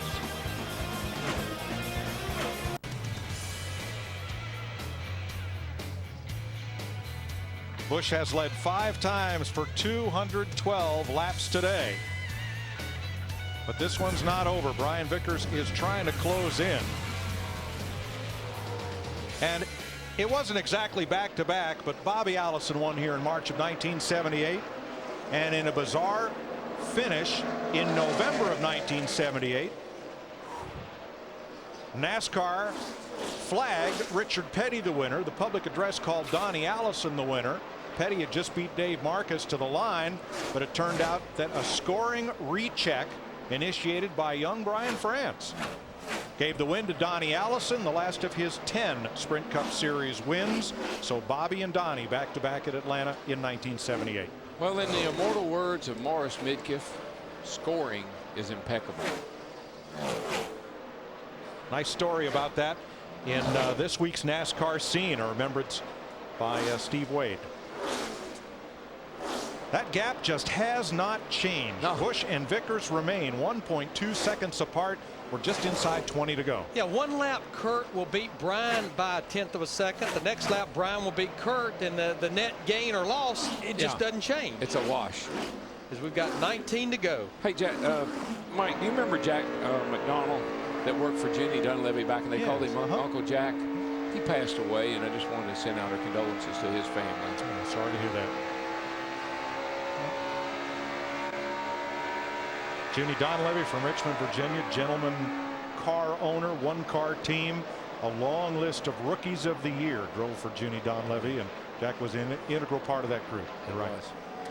You know, we were just riding with Carl Edwards, and he's kind of there in limbo. It's about 2 seconds up to third place Jeff Gordon, and then back over his shoulder, it's about 7 seconds back to Casey Kane in the 9 that's running in the 5th position. Here we're riding with Carl.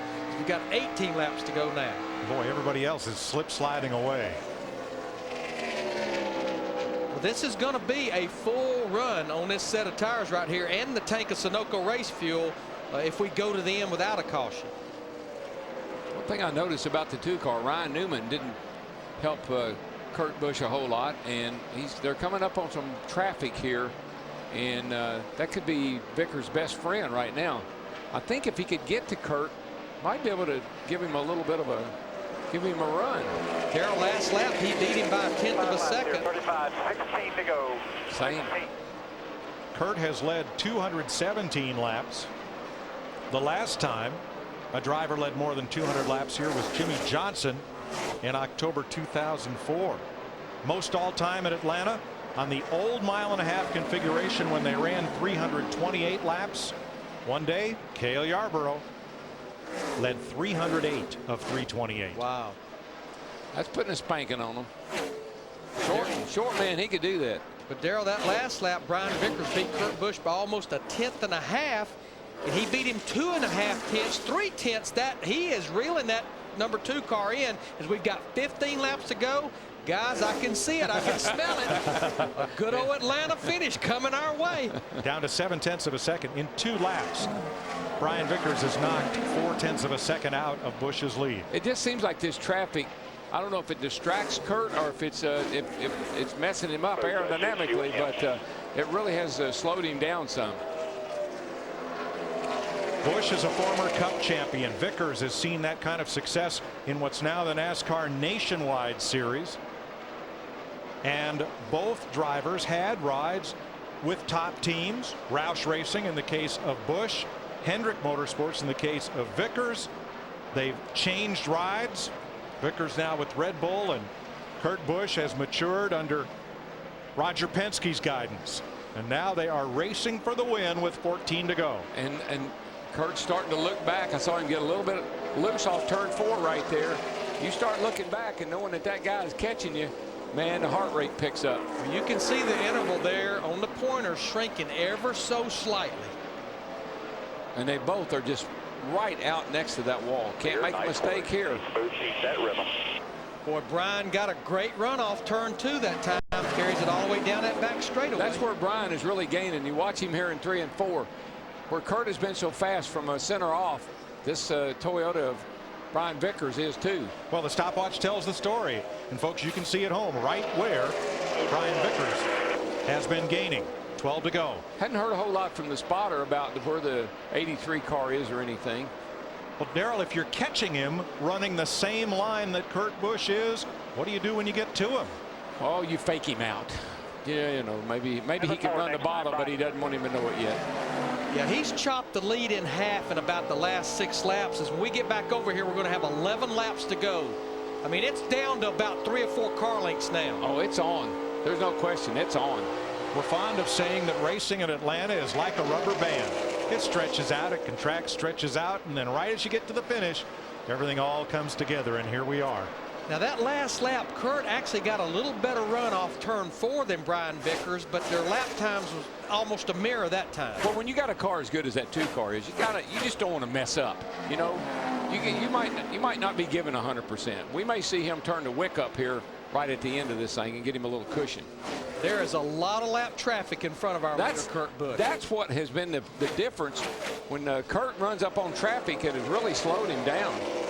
11 to go. And Busch's car has been up against the wall today. Not sure what that might have done to it. In 2 weeks, we all go short tracking at Bristol, Tennessee. Boy, is that going to be fun. We get an off week, but we need it before we go to Bristol. Right. What did old Mike Dillon tell Boyer, whoever it was, when he hit the wall? Narrowed it up. It'll go faster now. And keep in mind, Kurt Busch has 5 wins at Bristol. Oh, yeah. I tell you, he's getting loose off 4. I just saw it there. He's starting to just jump a little sideways every now and then off turn 4, the 2 car of Kurt Busch. 9 to go. I think he's pretty good off of 2. It looked to me like he's getting a little loose off of 4, but he's really good off of 2. I think he really pulled away a little there. Well, yeah, he's back up to 0.6465 seconds.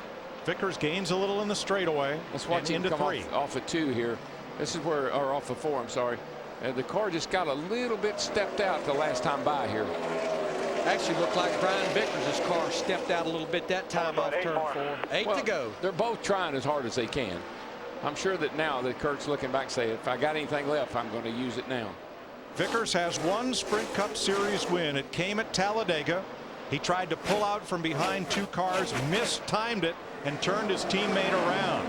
He went on to take the checkered flag and a win that was not entirely popular. No, very unpopular win.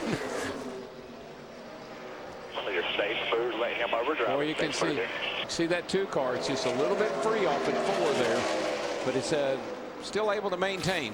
Now that car that Kurt Busch just went by, Brian Vickers has to get by him. That's Kurt Busch's teammate, the 12 car of David Stremme. Are you implying that he gave Kurt a lot of room and isn't going to give Brian so much? I would say there's a distinct possibility. If you're not, I'm going to. Yeah, right. It's 10-4. Stay with it here. Where are you? That Stremme goes to the bottom of the racetrack. We'll be coming to 6 laps to go this time. Whoa, Vickers loose. And let's applaud Stremme for that.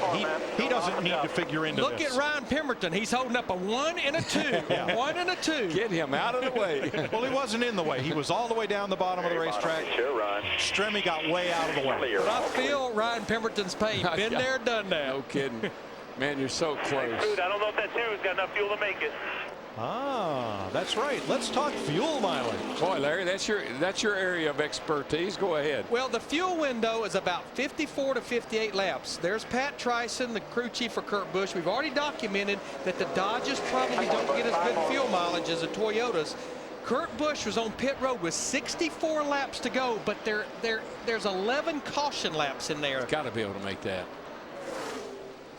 And the pace has slowed down to over 34 seconds. He's using less fuel. Yeah, you got to be able to make that. Well, it's like Tim Brewer once told me on pit road. He says, I'm not sure if we got enough gas. Well, we're not stopping. And I would say that's the case in all these cars with 4 laps to go next time.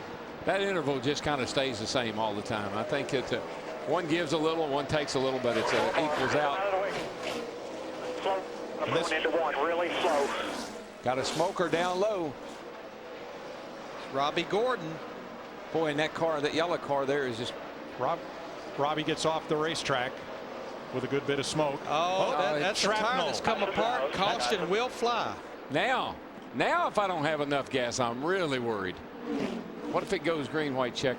But Darrell, here's the deal. These guys, they've got 50-something laps on their tires. You know, now we don't get the free pass now. You know the back 7 or 8, 9 guys are going to come get tires even for 2 laps. Did you see what Jimmy Johnson did here last year? Yes, sir. He came in, got tires, restarted like 10th or 12th, and in 3 laps chased down almost won the race. But that's where I'm telling you, Pat Tryson, Ryan Pemberton, Steve Letarte, Bob Osborne, those top 3 or 4 cars, they will earn their money, those crew chiefs right here. So if Kurt Busch stays on the racetrack, does he become a sitting duck? It depends on how many stays out with him. If he stays out and everybody comes in, see ya. But I didn't say Aflac duck, I said sitting duck. But with what we've seen that tires are worth, there's no question, even with 2 laps to go, Kevin Harvick for sure on back through Dale Earnhardt Jr. They're going to come get 4 tires. Right, that's 6th through 12th. And a little side skirt there on Vickers' car, no big deal. No, it's just a piece of plastic. Won't slow him up. You can brush that off on the wall, can't you? Yeah, that's why it's loose, I think. Well, I mean, the problem is, if you're the 2 car, you can't come in. No. Now, pit road was closed, and yet Matt Kenseth came in. Now, the other thing, remember, we're well within 10 laps to go. This will be Matt Kenseth was out of gas. The reason he came to pit road, when the car slowed down, the fuel ran away from the pickup. Let's see what happened. Here comes Kurt Busch. And that 2 car, Vickers is going to follow him. Let's see who stays out. Boy, what a gamble. Steve. And the 83 of Brian Vickers slides to a stop. He gets a clean windshield. They're going to take 2 rounds out of the left rear of that 83. Krista. The leader, Kurt Busch, had to come in. They were that close on fuel. Pat Tryson said 4 tires and fuel just enough to get us to the end. Matt. Jeff Gordon trying to get back to victory lane, a place he hasn't been in over years. No debate with crew chief Steve Letard. He said, whether the leaders come or not, we are going to have to hit pit road. Best I can tell, all the lead lap cars came to pit road. And Best I can tell is Carl Edwards just dusted them.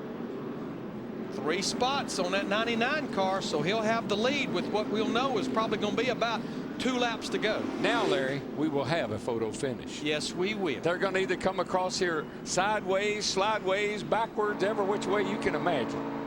And it'll only be lead lap cars to the front. Single file restart. Great job. Great job. Checkers or wreckers. Got that right, buddy. Yeah, this is going to look like Days of Thunder. All right, we're going to check out. They're checking right now as we speak. Did the 99 car and Bob Osborne go with just 2 tires only on the right side? He beat everybody out so much, you'd think he did. Now we have at least 2 cars on the tail end of the lead lap. Jeff Burton and Denny Hamlin did not pit and pulled up to the safety car. So we'll see how this aligns itself when we get ready for the restart. 4 laps to go this time by. If necessary, we will go to overdrive, which is 1 attempt at a green-white checker finish. All right, the 11 and the 31, to answer your question, Mike, I think they just came to pit road there, and we did get a confirmation. Bob Osborne rolling the dice on Carl Edwards, 2 right side tires only. See, I think that's the right call. Get the track position. And Bono for Martin Truex made the same call. Right side tires only on the number 1. We've seen these cars, and whoever gets out front for a little while can hang on. Would we have been held up by the 88 if he came in? Or if we'd have taken 4? Yeah, I believe so. And actually, I lied to you. The 39 took it for track position early on and held on for a couple laps. That's what you can do for a couple. I mean, did we're not all right, talking buddy. about 10 laps here. If you remember, Ryan Newman was able to maintain pretty well for about 7 or 8 laps, 10 maybe. Only got to go 2. So they're cleaning up debris from Robbie Gordon's tire on the back straightaway. There's a sick man right there. He said, why did that caution have to come out? That's right, because instead of 2nd, Brian Vickers is now 6th. You know, I know Bob Osborne, we didn't hear it in the radio transmission there, but just remember, they have had a lot of issues on pit stops today. That might have been a little of the method to the madness going with just 2 right side tires. Well, you heard them say, heard Carl say, he didn't want to get blocked. They didn't want to get blocked in because the 88 was the last car on the lead lap, and by the time Junior got into his pit, that'd be about the time Carl would be heading out. So for now, that looks like a good call. Chris? Well, Brad Vickers losing position, of course, and you heard Kurt Busch. We had no choice. We had to come in for fuel. You were shaking your head, though, listening to one of the crew chiefs there, at least watching. Well, I was watching what Bob Osborne was telling, you know, Carl Edwards about the 12 car, I mean not 12 car, but 39 car Ryan Newman, is the fact when Ryan did that and took the right side tires, they only had like 10 laps on the left sides. I believe we got close to 60 laps on the left side tires on that number 99 car. So it'll be interesting to see whether they match up or not, because as Darrell was talking about, you know, Days of Thunder, sounds like a little old deal where I'm going to tell the driver what he needs to know and it's going to be okay. Just drive it off in there. It'll hook. Yeah, well, with a single file restart here, right? Oh yeah. I mean, you've got to put it all out there. Hey, if you come to win, you got to go for it every now and then. And Jeff, that's the only way you do it. have you ever heard being a salesman on pit road? Oh yeah, and that's what I loved about it. I Osborne knew what he was doing. I knew what he was doing. I was just shaking my head. It's like, yeah, I've been there before. You got to tell him that it's going to be great. Just trust me. Just trust me. You know, it's right there. I can't tell if that right there was a cyanide pill or an aspirin for the headache. You know, I don't know which one it's going to wind up being. Just a headache, but yeah, this is when the palms are sweaty, the mouth gets dry. Well, this is what they get paid for. And I mean, and this is what we keep talking about, great finishes in Atlanta. This guy's been involved in them. He knows what it's all about. Kurt Busch is going to be putting all the pressure on him. Don't forget Jeff Gordon. I mean, we've been looking at some guys. You're leading with 10 laps to go. Can you believe that Kurt Busch has got 16 wins and only 5 losses? Hey, Chris and Jeff. Yeah. This could be what might happen for them. We know how much these guys are going to be up on the wheel. The best thing that could happen for Carl Edwards is the green flag for the restart and get a caution. Then they would win the race because you only get 1 attempt at a green-white checker. Yep, and we've had 5 last lap passes to decide wins here in Atlanta. We might be in for another one. Let's go back up to Darrell, Larry, and Mike. You know what?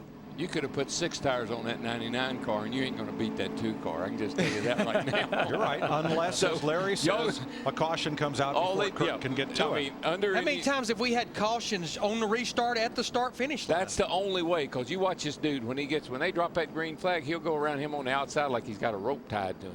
Now, we will be in overdrive. Cleanup continues now on the front straightaway. So they will run these cars under caution, and we'll have one attempt. They'll wave the green, next time by the white, and then the checker. If the caution needs to come out, the race is over. Videotape and other available evidence will be used to sort out the order of finish. But the moment of caution would decide the race. I don't know if it means anything or not, but all of our buddies down in the NASCAR booth are all up out of their seats and standing on their feet. So I think they're thinking it's going to be pretty exciting too. And all up and down these stands here, they're all up on their feet. A lot of excitement coming on Fox Sports Bristol for NASCAR in 2 weeks, and we're all looking forward to the start of Fox Saturday Baseball.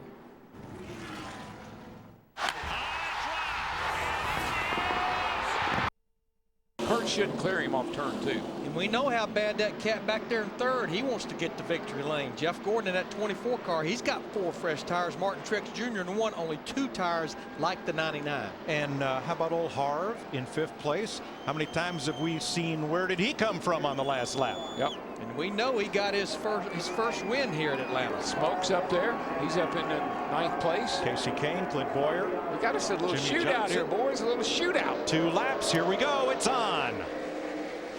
Boy, Gordon got a good restart. He's going to pull to the high side. Kurt Busch shuts the door on him going into 1. Boy, Kurt didn't get off to a real great start, but he's going right for that high line up off of turn 2. And he should be able to make the pass. Carl's going to try to slam the door. No way. But look at Jeff Gordon in that 24 car. Carl trying to slide in between them. It's not going to work. White flag next time. Harvick jumped up to 4th on the restart, but I think he's too far back. It's a 3-horse race. That 2 car is not that good on the bottom, but he's got him enough lead. I think he's going to be okay. 1 to go. That 2 car is just too strong for everybody today. Looks like the battle's going to be for second. Carl Edwards fighting back, though, on the bottom. On the bottom, you're clear. Oh, Gordon's got a run. Here he comes. Boy, Gordon got a great run. He side drafted off of Carl Edwards, and down the back we go. Watch him. He's going to pack it down into turn 3. This 24 car. See if he can stick. He can't do it. That 2 car is just on a rail today. Versus Big Daddy Kurt Busch, Roger Penske win in Atlanta. 19th career victory for Kurt Busch, who started on the outside pole and gets his 3rd top 10 finish of 2009. Those guys should be jacked up, baby, I tell you. Great job. Thanks to 99 for racing the school. Led 233 laps. 2nd win here for Kurt Busch. And in his 296 starts, it's the most laps he's ever led in one day. It's also the 7th Cup win for crew chief Pat Trison. Look at him. His 4th with Kurt Busch. He is pumped up. Hey, and there comes little brother. Say, nice job. Keep it in the family. For car owner Roger Penske, it's his 2nd win here at Atlanta Motor Speedway. Rusty Wallace drove a Penske car to victory here in 1993. The right side scraped up. Yep. Well, sometimes that's what you got to do to win here in Atlanta. Right side scraped up, you've been racing. Left side all beat up, you've been in the way.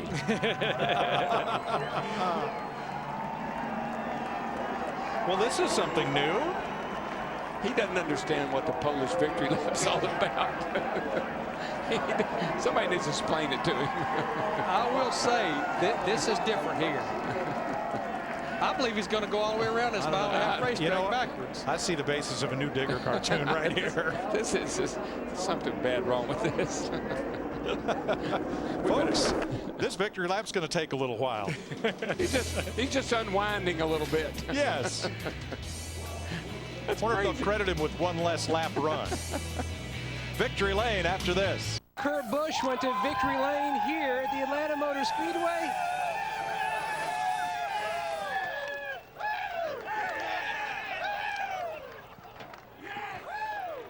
And I don't know what was more impressive. The new victory celebration or winning in overtime in dramatic fashion. That was big.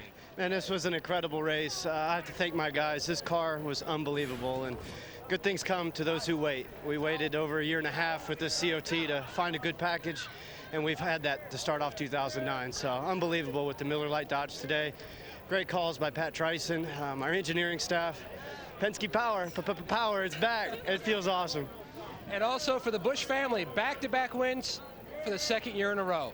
And that's neat. I mean, I got to hold my end of the bargain because Kyle's on the gas right now, but I got to thank guys like Carl Edwards for racing me clean at the end, and Jeff Gordon was strong all day. And when you beat those two kind of guys here at Atlanta, especially on a day when it reminded you of Darlington, this place will just chew you up and spit you out, and we had to handle. So we're hanging on to her. I got to thank Dodge. If that doesn't inspire anybody to go out and buy a Dodge Charger, I don't know what will, because we beat David, or we were David today, we beat Goliath, but just a great group. And thanks to Dodge, Miller Lite, Mobile One, all of our guys, PPG, and just everybody that puts an effort together. I know they're celebrating at PT's Pub out in Vegas. Thank you so much. And Kurt Busch going on next to Thunder Valley, a place where he and this Blue Deuce, Dick Berggren, have had a lot of success in the past. Well, Jeff Gordon with the second place.